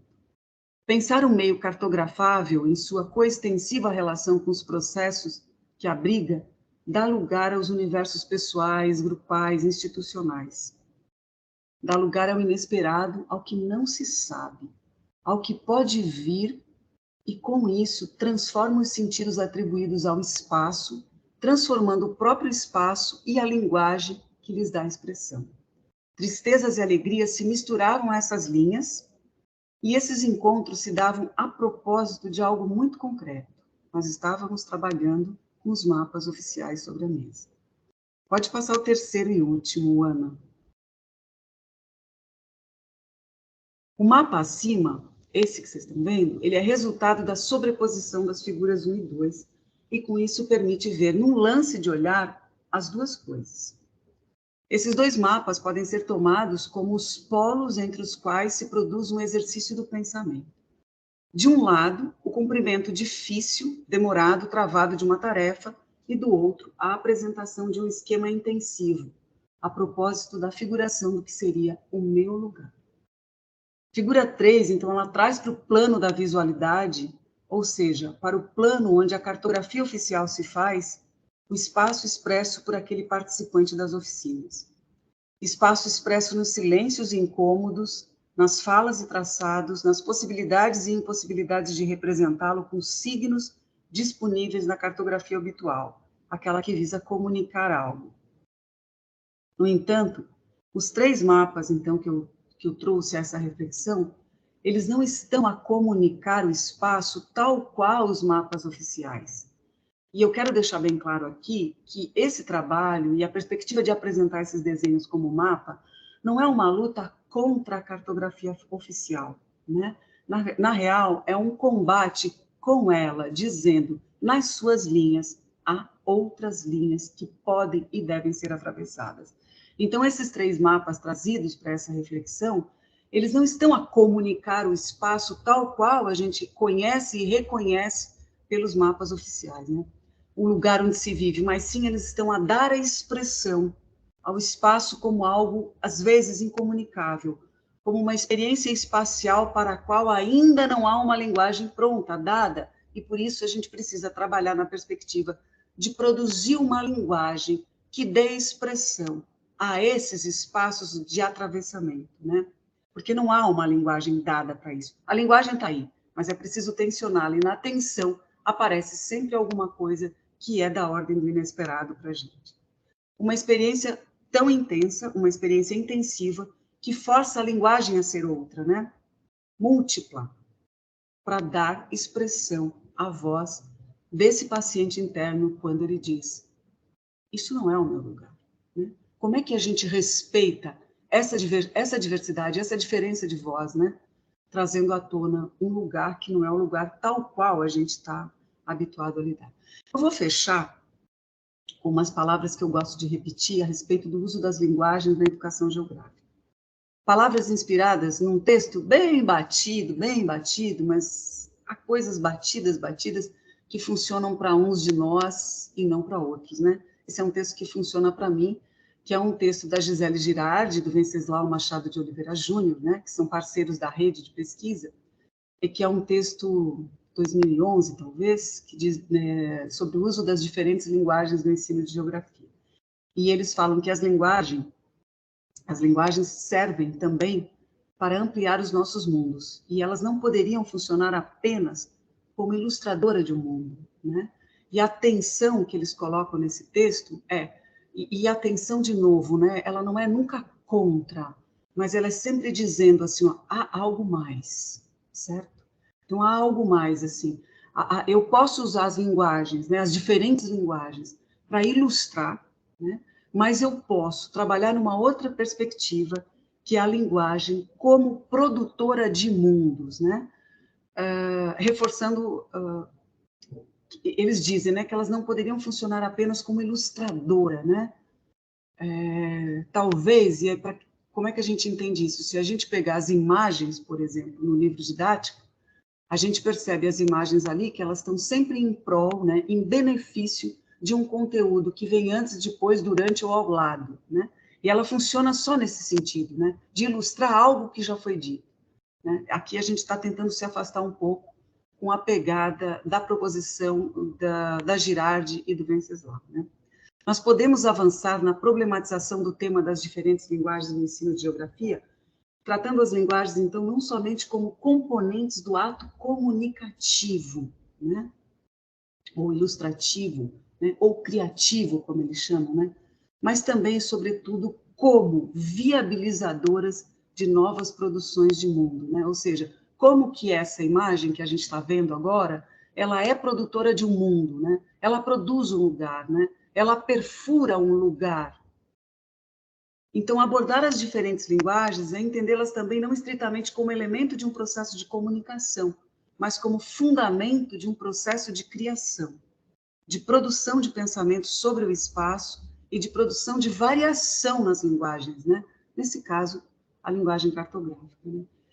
E para isso funcionar, é preciso pensar, tomar o espaço como algo que se expressa nessas obras, né? Elas não estão a representar, mas elas estão a expressar o espaço, né? Os mapas, as fotografias, os vídeos, as imagens dos livros didáticos, né? E não como algo ali representado e por isso fixado e parado, né?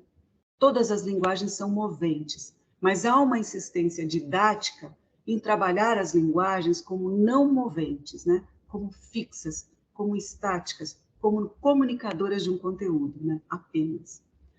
Então, espaço como composição eventual de trajetórias e forças coetâneas, como algo que se configura na intensidade da vida das imagens, dos mapas, das fotografias, e não como uma superfície sobre a qual a vida se dá.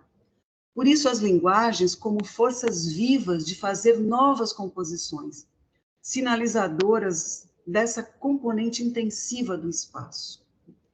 As linguagens podem portar sempre um outro do espaço, que não só a sua representação. E esse é só, isso que eu estou trazendo aqui para vocês, esse pequeno tensionamento, é só mais um modo de ver as linguagens, de trabalhar com as linguagens. Não é o modo, nem o melhor modo, né? No ensino de geografia.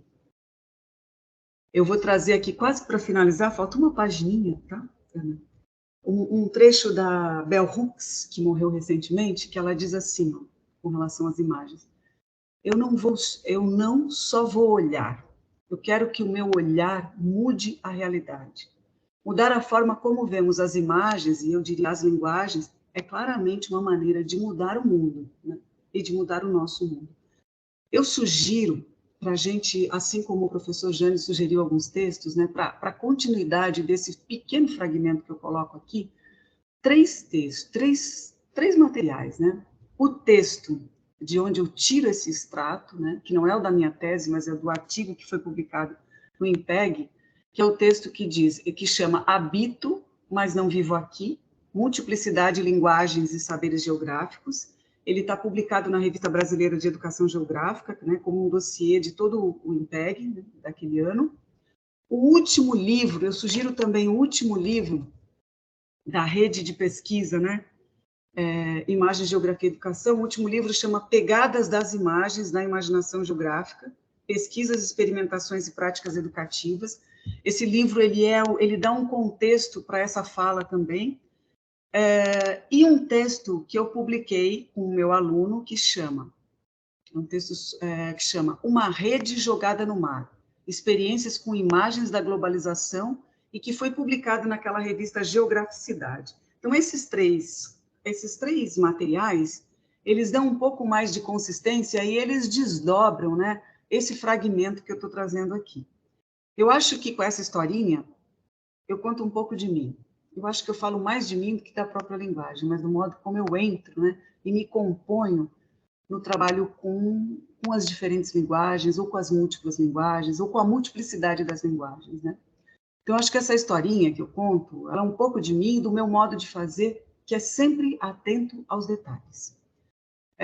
O que pode às vezes não interessar, ou que não tem muito sentido, que pode ser insignificante, né? Ao que dá em nada, as pequenas coisas que nos fazem professor. Eu sou feita dessas pequenas coisas que me fazem professor.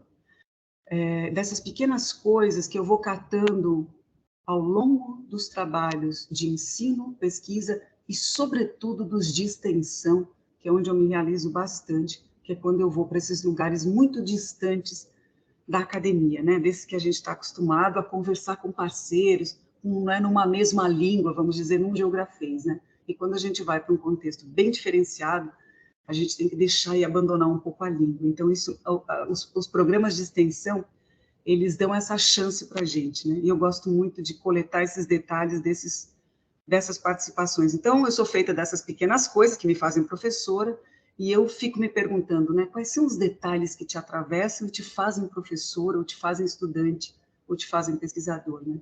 Muitos outros detalhes, como esse daqui, que parecia um detalhe, um caco, né? Durante aqueles 4 anos mais de 4 anos de trabalho no Hospital de Custódia e Tratamento Psiquiátrico, né? Muitos outros detalhes eu descartei, eu joguei no lixo mesmo, tá? Porque eu achava que essas falinhas soltas não tinham nada a ver com o conteúdo e com a linguagem que eu estava trabalhando, né? Elas destoavam muito, como se fossem não respostas às minhas perguntas, né? Até o dia que essa aqui me bateu muito forte, porque aquele paciente interno, né, aquele meu estudante, naquele contexto de oficinas, ele também foi insistente comigo, né? Ele também insistiu na minha questão, fazendo com que eu parasse, opa, há algo aí, né? Me pergunto se aquilo que destoa, às vezes, né, não é a voz de uma vida, de uma moça, de um rapaz, de uma senhora, uma linguagem, uma criança, uma educação geográfica, um conteúdo outro e outra pedindo passagem em nós, né? Nós, como professores, entramos em contato nessas produções que a gente faz, com as linguagens, no caso, com muitas coisas que divergem, né? E a gente tem 2 caminhos, né? Ou a gente apoia, ou a gente diz, não, isso está errado, isso não vem ao caso, né? Deixa isso para depois, né? E a pergunta é por que nós tendemos a descartar tais detalhes, né? Tais falhas, tais supostos erros, né? Como se fossem os restos, né? E restos não servem mais ao uso, né? Todo o resto pode ter outro uso? Não? Sim. O uso de transtornar hábitos de uma professora que trabalhava com a cartografia no espaço prisional e que insistia por uma resposta que coubesse na linguagem que ela levava para eles, né? Isso também é um exercício que trata de pensar, né, como é que a gente se compõe com as diferenças, né? Ou como o próprio Jane falou, né, como é que nessa escuta que a gente faz daquilo que não compõe com os nossos previstos, né, como é que isso se compõe com a diversidade, né? Como é que a gente escuta isso para dar voz àquilo que é a diversidade e que, a depender de nós, professores, a diversidade pode não ter vez, porque a gente pode praticar, né, ações colonialistas, né, ações... porque quando o Jânio fala isso, me chama a atenção que a gente não está falando de algo muito distante, né? A gente vê colegas, a gente vê práticas, né, que reforçam isso, né? E o que a gente faz com o nosso trabalho, primeiro, é um trabalho em nós, para que a gente possa se abrir a essa escuta e compor com elas, e aí sim, dar vez, voz, espaço, para que o outro possa tensionar as linguagens que a gente usa, né? Eu super agradeço a oportunidade, tá, de estar aqui com vocês e de poder ter colocado um cacozinho na conversa. É isso. O cacozinho ficou meio feia a palavra, né? Colocar um tantinho de dedo na prosa. Eu não sei se vocês observaram, mas eu fiz aqui um monte de anotações, porque as 2 falas foram muito ao encontro do que eu venho tentando pesquisar, né? Fiquei muito feliz com a participação da professora Ana, porque eu só tive a oportunidade de conhecê-la virtualmente, né? E agora... Professora, quer falar alguma coisa? Não, só estava arrumando a minha tela. Então, eu só pude conhecê-la no período de pandemia, então agora retomar esse contato e presencial para mim é de uma grande satisfação. O professor Jânio nem se fala, né? Como ele mesmo pontuou, há muito tempo aí junto comigo, em diferentes etapas da minha vida, da minha trajetória. Então, eu só tenho a agradecer.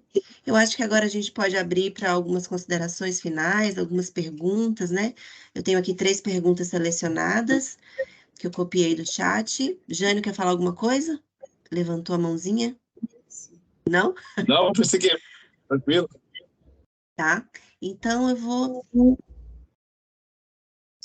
trazer as perguntas aqui. Nós temos 3 perguntas.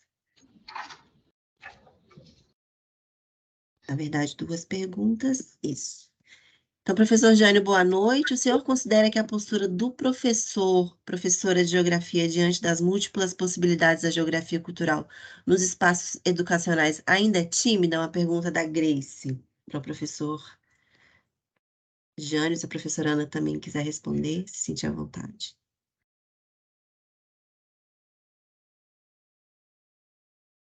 O áudio, Jânio. Seu áudio está fechado. Oi, Grace. A gente responde um a um, Ana Paula? Ou em bloco? Pode ser Pode ser uma a uma. Nós temos 2 perguntas e uma. Se eu considero a do professor de geografia, bom, nós temos um país gigantesco, Grace.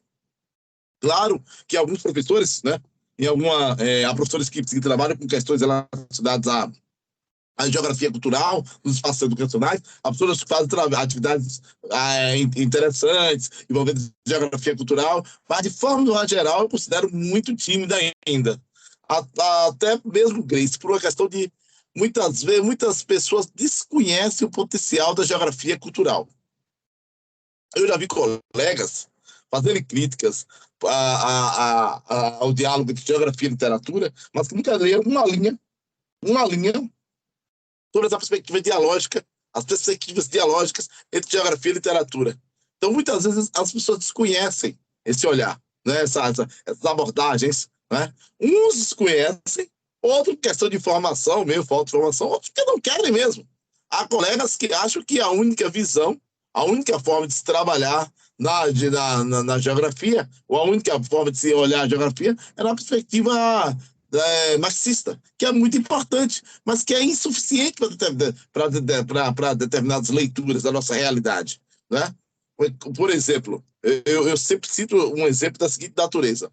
Se eu quero saber como um determinado coletivo étnico, né, determinado grupo indígena, lá de Rondônia ou do Mato Grosso, como eles veem o mundo, quais são suas visões de mundo, quais são suas leituras sobre território, qual a sua visão de mundo, a perspectiva fenomenológica é fundamental. Fenomenologia é fundamental. A fenomenologia trabalha com as leituras, com as percepções de mundo, percepções do vivido, né? Ancorando isso aqui, ancorando-se em Merleau-Ponty. E para isso eu preciso de ver como é que essas perspectivas, essa forma como eles experienciam seus espaços de vivência. A fenomenologia é fundamental. Agora, se eu quiser entender por que os ameaça, querem ter um grupo do agronegócio, querem essa área indígena aí, né, para a expansão do agronegócio, ou querem para a exploração mineral essa área aí.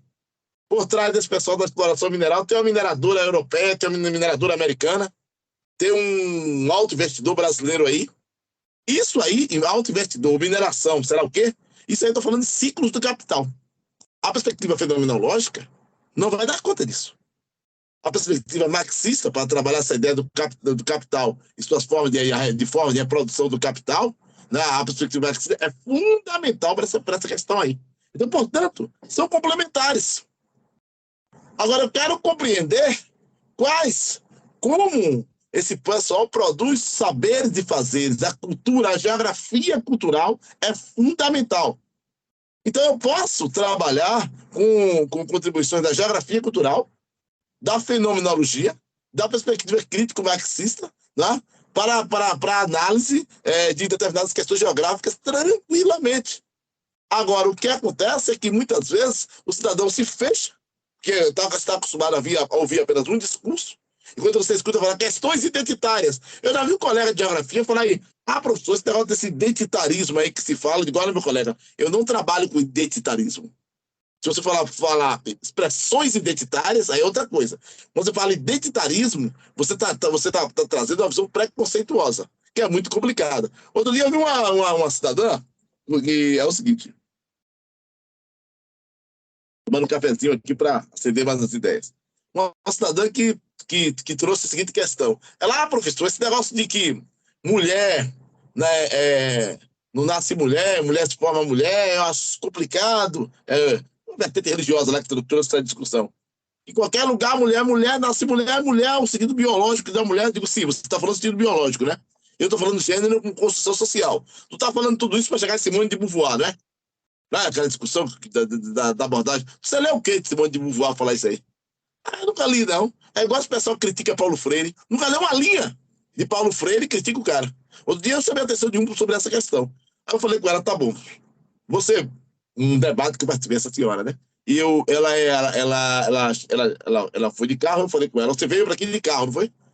Se você morasse na Arábia Saudita a mulher é proibida de dirigir, não é? No Afeganistão, as mulheres não podem fazer quase nada. Tem países aí que as mulheres, ou seja, a depender de onde a pessoa nascer, tem países aí que a depender de onde você nascer, se você não for, não seguir um determinado, não for de um segmento religioso, você é praticamente condenado à morte. Há mulheres que não podem dirigir um veículo em algumas partes do mundo. Então, como é que mulher em qualquer parte do mundo, da mesma forma, não é? Entra aí o contexto geográfico, não é? Então, quer dizer, quando eu trago essa questão, então, ela queria fazer uma crítica a Simone de Beauvoir, essa questão e queria fazer uma crítica dessa perspectiva de gênero, você tem o fundamento da leitura. O mesmo se aplica à geografia cultural. Muita gente critica a geografia cultural sem ter o conhecimento. Então, chegando aí, para não me alongar muito, muita gente não usa as potencialidades da geografia cultural por desinformação, por desconhecimento, né? Por uma visão única das coisas, né? Só olha as coisas por um ângulo, né? E também por uma questão que é importante. Muitas vezes, a visão discriminatória de uma importante vertente do conhecimento geográfico. O cara vê a geografia cultural, né? Como de maneira preconceituosa, não leu ninguém, não conhece ninguém, não viu nada e já está questionando. Então, acontece muito isso. Então, eu acho que, sim, que há um uso um pouco superficial e tímido da geografia cultural, com todas as questões que eu coloquei aqui. Obrigado pela pergunta, Gleison. Um abraço.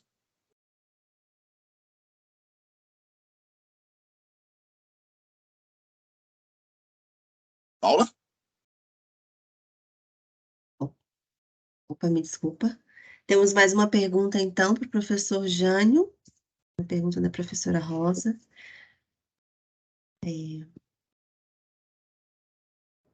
Professor Jânio, como você se depara nas escolas públicas da Bahia com os movimentos conservadores que têm questionado algumas práticas dos professores, e aqui falo especificamente dos professores de geografia, ao abordar diferentes temas que tratam da diversidade cultural, religiosa, social, geográfica, de gênero, como isso tem reverberado o dia a dia na sala de aula? Uma pergunta da professora Rosa. Jânio, o seu áudio está fechado. Eu agradeço as perguntas muito boas, viu? Vou melhorar essa ventilação aqui rapidinho. Estou nervoso. Pronto. Melhorou aqui a ventilação, agora está melhor. Perguntas muito boas, da Grace, agora da professora Rosa. Professora, ufa, poderia ser uma live para isso. Eu sugiro uma live, viu? Essa questão. Olha, muito interessante que é bom falar sobre isso. Né? Professora, primeiro, isso acontece muito.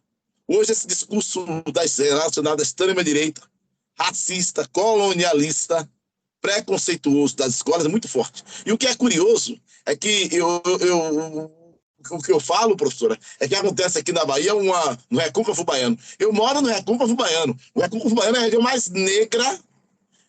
mais negra do estado da Bahia. Eu sou filho de uma mulher negra do Recôncavo com uma mestiça de negro com indígena do Recôncavo, e um pai que é negro do sertão da Bahia. E eu digo com toda segurança, o Recôncavo que é predominantemente negro, fortemente negro, há um processo de negacionismo geográfico em relação a esse povo negro. O que é que acontece? Você tem o Recôncavo baiano, aí você tem o Maculelê, que é uma manifestação cultural do povo negro, o samba de roda, que é escrito como patrimônio imaterial da humanidade, a capoeira, que é escrita como patrimônio imaterial do Brasil, e tem escolas que proíbem essas manifestações culturais, tentam, né, proibir essas manifestações culturais. Teve uma professora que questionou um samba de roda, uma apresentação de um grupo de samba de roda, numa escola pública, aqui em Santo Antônio de Jesus. Aqui na cidade de Santo Antônio, aqui no Recôncavo Baiano, na cidade de Cruz das Almas. Então, se tentou proibir.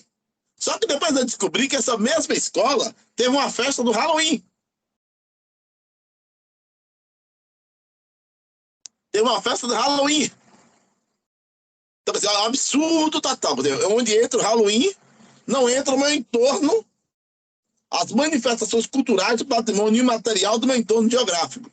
Então, como é que se enfrenta isso aqui? No caso lá de Santo Antônio, como é que eu enfrento isso? Tem uma diretora dessa aí que eu apresentei para ela simplesmente a lei. É isso que falta às pessoas. Você pegar a Constituição Federal do Brasil, acho que é o artigo 131, se tiver errado, depois eu corrijo, olho lá. Pega um artigo da Constituição da República Federativa do Brasil, promulgado em 5 de outubro de 1988. O que diz esse artigo da Constituição do Brasil, né?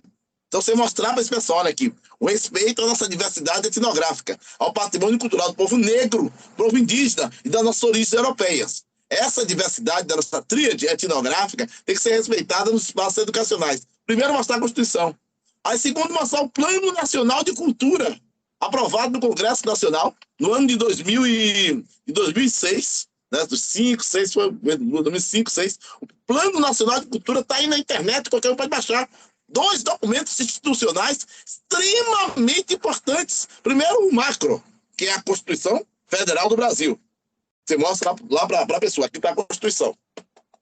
O segundo, a Constituição do Estado da Bahia. O terceiro, o Plano Nacional de Cultura. Em todos esses 3 importantes documentos institucionais, constam desses documentos institucionais, a importância, o respeito à nossa diversidade cultural. Como reflexo ao conteúdo discursivo desses documentos institucionais, eu tenho documentos da educação extremamente ricos e importantes. Por exemplo, pode ter críticas, com todo documento institucional estão aí para serem criticados, questionados como quiser, mas os parâmetros curriculares nacionais da década de 1990, os PCNs, repito, a coisa que a gente questiona aqui, questiona ali, mas os PCNs, esse é um dos pontos positivos dos PCNs. Tem um trecho dos PCNs de geografia que é enfático. O respeito à pluralidade cultural nos espaços educacionais. Está lá nos PCN. Do ensino fundamental, está no PCN. Do ensino médio, né? Então, quer dizer, esse respeito à diversidade sociocultural, local, regional e nacional, a esse respeito a essa diversidade cultural, está presente fortemente no conteúdo discursivo de importantes e estruturantes documentos institucionais. Então, professora Rosa, como é que a gente enfrenta isso aqui? É com a lei.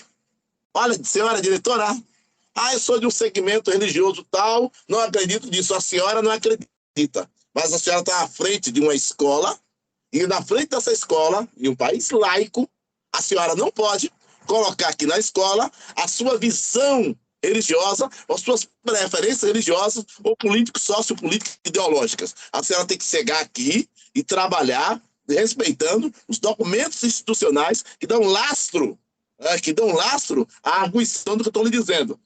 Nós temos um país rico do ponto de vista da diversidade cultural. Então é inadmissível que uma escola em Rondônia possa negar um entorno geográfico de todo o patrimônio sociocultural indígena que tem em Rondônia, que tem o Amapá, que tem o Pará, que tem Roraima. Inadmissível. Aí volto para a Bahia. Não posso negar o meu entorno. Então é dessa forma que eu acho que o caminho, é dessa forma que trabalhamos aqui. E eu já tive alguns perrengues, alguns embates nessa perspectiva aqui. E eu sempre recomendo aos colegas, em frente dessa forma. Eu ministrei um curso para a rede estadual de ensino, para um grupo de uns colegas da rede estadual, da rede municipal, e uma professora que trabalha com inglês, levantou o braço e me perguntou: professor, eu trabalho com Halloween, professor, porque eu sou professora de inglês, então eu acho importante trabalhar com Halloween. Aí eu falei para ela: professora, tem um país na América Central e Sul lá, chamado Jamaica. Na Jamaica, você tem o reggae, bota esses meninos para dançar o reggae de Bob Marley, que é fortemente, que tem uma forte influência afro importante, se parece muito com o Brasil, ou para dançar o tecnobrega do Pará, ou para as músicas lá do Pará, que é uma riqueza cultural imensa, o Pará, estado maravilhoso, do ponto de vista cultural, outro estado rico culturalmente, Maranhão. As influências da Jamaica, do reggae, no Maranhão, pega isso e trabalha em sala de aula, professora. Os meninos vão aprender inglês dançando reggae. É muito melhor do que aprender trabalhando com Halloween, que não tem nada a ver com a nossa cultura. Deixa o dia 31 de outubro para comemorar o dia do Saci Pererê, que tem mais a ver com nossas narrativas culturais, nossos contextos culturais, inclusive do ponto de vista da desconstrução. Quando há até um livro, uma provocação nesse sentido, né? Quem fazia os bolinhos era a tia Anastácia, mas o livro de receitas é de Dona Benta, tem até uma provocação nesse sentido. Então use esse material para essa crítica, né? Para essa desconstrução, para essa crítica, seja da literatura infantil clássica, como Lobato, a literatura atual, a literatura de cordel, como uma escola localizada na região nordeste do Brasil, onde tem uma riqueza, o Piauí, por exemplo, tem uma riqueza muito grande, Piauí, Ceará, Paraíba, tem uma riqueza muito grande de literatura de cordel. Então você não usa uma linha de literatura de cordel para trabalhar em sala de aula, entendeu? Eu acho importante essas questões. Então são enfrentamentos que eu acho que deve ser feito dessa forma. Com os documentos institucionais, trazendo a crítica, de uma senhora pode ser processada com base no que está aqui escrito. Ó. Documentos não foi eu que escrevi, está aqui, senhora. É lei, tem que ser respeitado. Né? Então essa é uma questão. Enfrentar esse pessoal. Né? Se a gente não enfrentar, naturalizar esse tipo de coisa, vai chegar um tempo que o professor vai para a sala de aula da aula de burca. Então, quer dizer, é importante se ter esses enfrentamentos no cotidiano, esses questionamentos, para não se negar o contexto. Por exemplo, de negacionismo territorial, já que eu estou falando sobre isso, o Recôncavo Baiano é uma região forte, predominantemente negra. Né? Aí eu vou lá para a região do semiárido, da Caatinga. Você tem escolas localizadas na Caatinga que a merenda escolar é um suco de caixinha. E o professor de geografia tem que problematizar essa sala de aula. Por que é que eu uso um suco de caixinha fabricado em São Paulo ou do Rio de Janeiro, ou lá em Santa Catarina, com todo respeito que eu tenho estado de Santa Catarina, né? Se eu tenho um suco de uva de caixinha vindo lá do Rio Grande do Sul, de Santa Catarina, se eu tenho no entorno dessa mesma escola, eu tenho leite de cabra para tudo quanto é lado. Eu tenho cabra. O leite de cabra tem muita proteína, que ajuda no aprendizado. Então a escola não usa o leite de cabra, não usa o queijo de cabra, não usa requeijão de cabra, não usa geleia de umbu, que tem no seu entorno geográfico, mas trabalha com suco de caixinha fabricado em São Paulo. É um negacionismo do entorno. É algo que se aplica, entendeu? Que tem uma relação um pouco com o que foi colocado aqui. Não respeita essa diversidade de saberes, de fazeres, do contexto territorial, do seu contexto imediato. Então, eu acho que para se enfrentar isso, a lei. Né? A lei é mostrar claramente os equívocos que tem nessas abordagens. Então, professora Rosa, agradeço a sua pergunta, muito interessante. Daria, como eu falei, daria uma live, daria um debate sobre essa temática. Mas, infelizmente, essa visão conservadora ainda predomina. Gente, como é que pode uma professora, colega minha amiga, de ciências, não poder falar para uma menina de 12, 13 anos de idade como é a menstruação? Como é que funciona o seu corpo? Um pai, a senhora está estimulando minha filha a ter relação? Não, senhor. Estou dizendo à sua filha como é que funciona, como é a menstruação. Ela está menstruando. Se ela tiver relação sem camisinha, ela pode engravidar. Quem diz isso, senhor, é a ciência. É a ciência, é aquela mesma ciência que o senhor vai lá na farmácia comprar um remédio para tomar. Não é que o senhor ouve a ciência? É essa mesma ciência que o senhor acredita lá na farmácia. É essa ciência que eu trabalho com ela em sala de aula, senhor. Eu não posso trabalhar com uma menina com 11, 12 anos de idade menstruando, eu tenho que explicar como é que se processa isso. É a minha obrigação como educadora. Você vem questionar isso? Tá? Então, esses enfrentamentos são necessários, porque estamos vivendo momentos importantes, né? Um momento complicado do ponto de vista educacional. É gente que vai para a sala de aula falar besteira. Pais desinformados, alienados, com visões conservadoras de mundo. Isso aí, gente, me desculpe ter me alongado, minha querida, porque as perguntas são Não, são perguntas que eu nos fico fazem refletir. pensando nisso que vocês estão falando, assim, né, no papel que a gente tem como professor de formação inicial, né? E porque assim, ó, vocês perguntavam sobre a timidez, né, de algumas tendências, de algumas correntes. Então, há uma timidez, há um medo muito grande. Eu acho que a gente está vivendo na universidade hoje um medo muito grande, certo? A gente vai e abre, tensiona, traz autores diferentes, se abre para pensar alguma coisa que não compõe com o que está, e ao mesmo tempo nós também temos medo de falar algumas coisas porque a gente já não sabe mais o que vai acontecer com a nossa fala, né?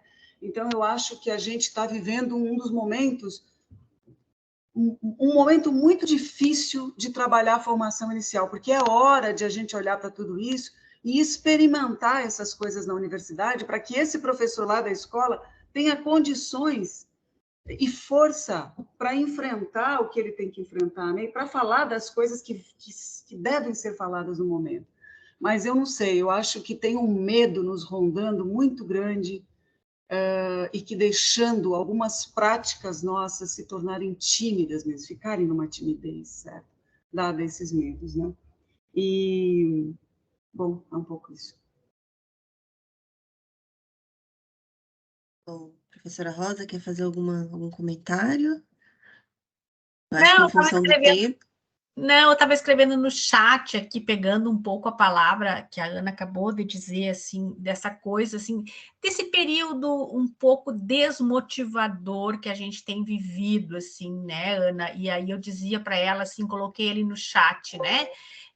Que a gente tá numa coisa, assim, tudo muito, assim, ou é branco, é preto, ou é azul, é vermelho, e o mundo não é assim, a vida não é assim, né? A vida não é assim, ou A ou B, 1 mais 1 é 2, entende? Então, as pesquisas dela e o que ela veio dizendo um pouco para a gente, ali quando ela fechou a fala dela, né, dizendo assim, ó, algumas coisas que os alunos colocavam lá durante a pesquisa não tinham sentido para mim. Não, eles têm um sentido. O problema é nós olharmos para aquilo que os alunos estão nos colocando e ver um sentido. O problema é que a gente precisa, na universidade, dar força para esses estudantes e fortalecer eles e fazer eles verem esses outros jeitos de enxergar o mundo, esses outros mundos que tem para ver, para que não cheguem na escola e fiquem nesse beabá, né? Nesse beabá. Então, na realidade, e a gente está passando, assim, principalmente nesses últimos 4 anos, né? E esse ano, né? A pandemia também aí veio aí nos deu, né? Um balde de água fria, assim. E aí agora que a gente está retomando, se fortalecendo, para que aqueles professores que a gente está formando aqui possam voltar para a escola e olhar para a escola e pensar e desconstruir algumas coisas que estão colocadas, né? Esses dias o pessoal está em estágio, eu não estou com disciplina de estágio esse semestre, mas eu estou muito no laboratório e eu vejo as conversas, né? Eles vão para a orientação de estágio, eles voltam para o Lepegel, assim, porque tal coisa aconteceu no estágio, né? E daí o Tiago, esses dias, me disse, fui lá para a supervisão de estágio e a professora Ana Paula disse, meu Deus, como é que tu propôs uma cruzadinha para o primeiro ano do ensino médio? E ele disse, meu Deus, como eu não me dei por conta, uma cruzadinha, não pode ter uma cruzadinha, muito óbvio, muito, né? E é um pouco isso que a Ana tentou o Tiago ver e outros estudantes ver, e não é aquele óbvio ali, né? Nós temos outras possibilidades de fazer a geografia pensar por que estão tomando suco de caixinha fabricado lá no Nordeste, um suco de caixinha fabricado lá no Rio Grande do Sul. E o que a gente produz aqui no entorno? Por que não está aqui na escola? Né? Porque a escola ela tem um papel complementar muito grande na formação dessas crianças, esses adolescentes. E aí tem uma campanha aí fora negacionista, conservadora, tirando a nossa autoridade. Aqui eu não estou falando de autoridade no sentido de, né, autoridade no sentido de professor, né? O nosso papel, estão desqualificando que nós temos um papel a contribuir na formação dessas crianças, né?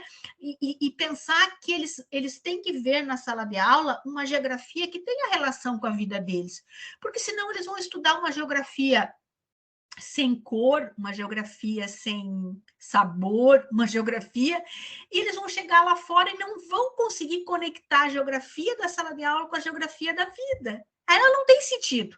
Aí tu chega na faculdade e pergunta para os alunos, o que vocês estudaram na geografia, no ensino fundamental e médio? Ai, não me lembro. Por que eu não me lembro? Eu não me lembro daquilo que não tem sentido para mim. Aquilo que não faz sentido para mim não faz eu lembrar. Né? Aquilo que faz sentido para mim, eu lembro muito, porque fez muito sentido. E a geografia precisa fazer sentido para as crianças, para nós, na formação inicial. E eu acho que a fala de vocês veio muito nesta pegada, assim, de fazer a gente pensar.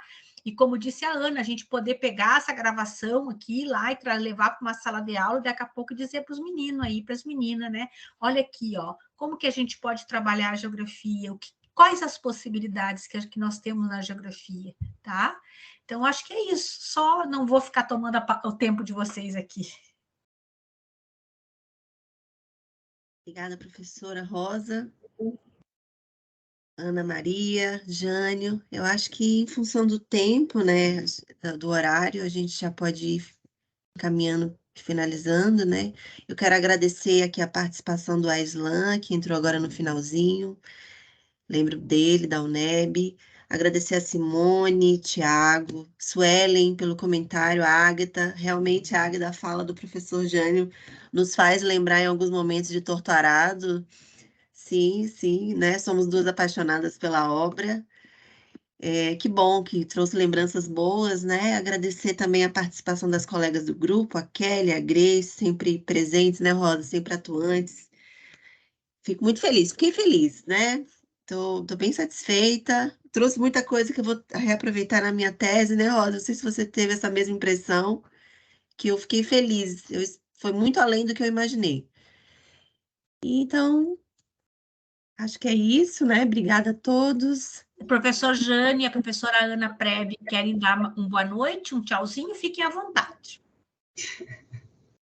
Sim, eu quero agradecer muito também, quero dizer que às vezes uma palestra é como uma música, né? A gente ouve, depois a música termina, só que a gente fica com ela na cabeça. Então, o legal disso, desse momento, é o que fica na nossa cabeça quando uma palestra termina. O que fica, né? Isso que é a coisa mais bacana desses encontros, viu? Um abraço bem forte, um prazer te conhecer também, Jane. Gente, um prazer enorme estar aqui entre vocês, né? Um abraço, meninas. Não tem nenhum problema chamar de meninas, não, né? Tempo de escola, chamar de meninas, e alguém vai ficar, eu vou dormir de noite. Como se diz aqui na Bahia, eu ficar retado e o já não me chama de menina? Não, né? É um prazer enorme conhecê-las, né? Pessoas, reencontrar a Ana Paula, conhecer vocês, dizer que estou à disposição para outros momentos, outras lives, outros bate-papos, outros debates. Eu acho que a vida é feita dessas construções. Desculpe às vezes que acelerei um pouco. Eu falo rápido, é mania mesmo. Às vezes no início da palestra, eu digo, olha, gente, não se assustem, falo rápido e meio bravo, assim mesmo, não tem jeito, não. Eu acelero às vezes, mas fico lembrando do tempo que eu trabalhava com locução. Eu ainda sou radialista, né? Trabalho em rádio, mas no tempo que eu trabalhava, tem uma década de 90, eu trabalhava com locução de futebol, retomando isso. Eu gostaria de agradecer muito o convite e dizer que estou à disposição, foi um prazer, uma noite muito agradável. Estava muito preocupado porque tinha que falar com o celular, no internet pifou. Ontem o computador quebrou, hoje a internet pifou. Eu digo, Ana, plano C ou D, ou sei lá o quê, vou entrar pelo celular, mas vou estar lá. Minha cara, que mesmo se minha cara não aparecer, a voz aparece. Abraço, gente. Abraço, um carinho do tamanho da Bahia. Tá, ok. E Obrigada, Ana, pessoal. Ana, você coordenou muito bem, viu? Obrigada, Ana. Você é uma querida. Foi um prazer te conhecer. Rosa, obrigada. Jânio, nos falamos. Prazer, viu, Ana? Até a próxima. Tá, até a próxima. Um beijo. Você, Rosa, também. Beijo. Tchau, Tiago.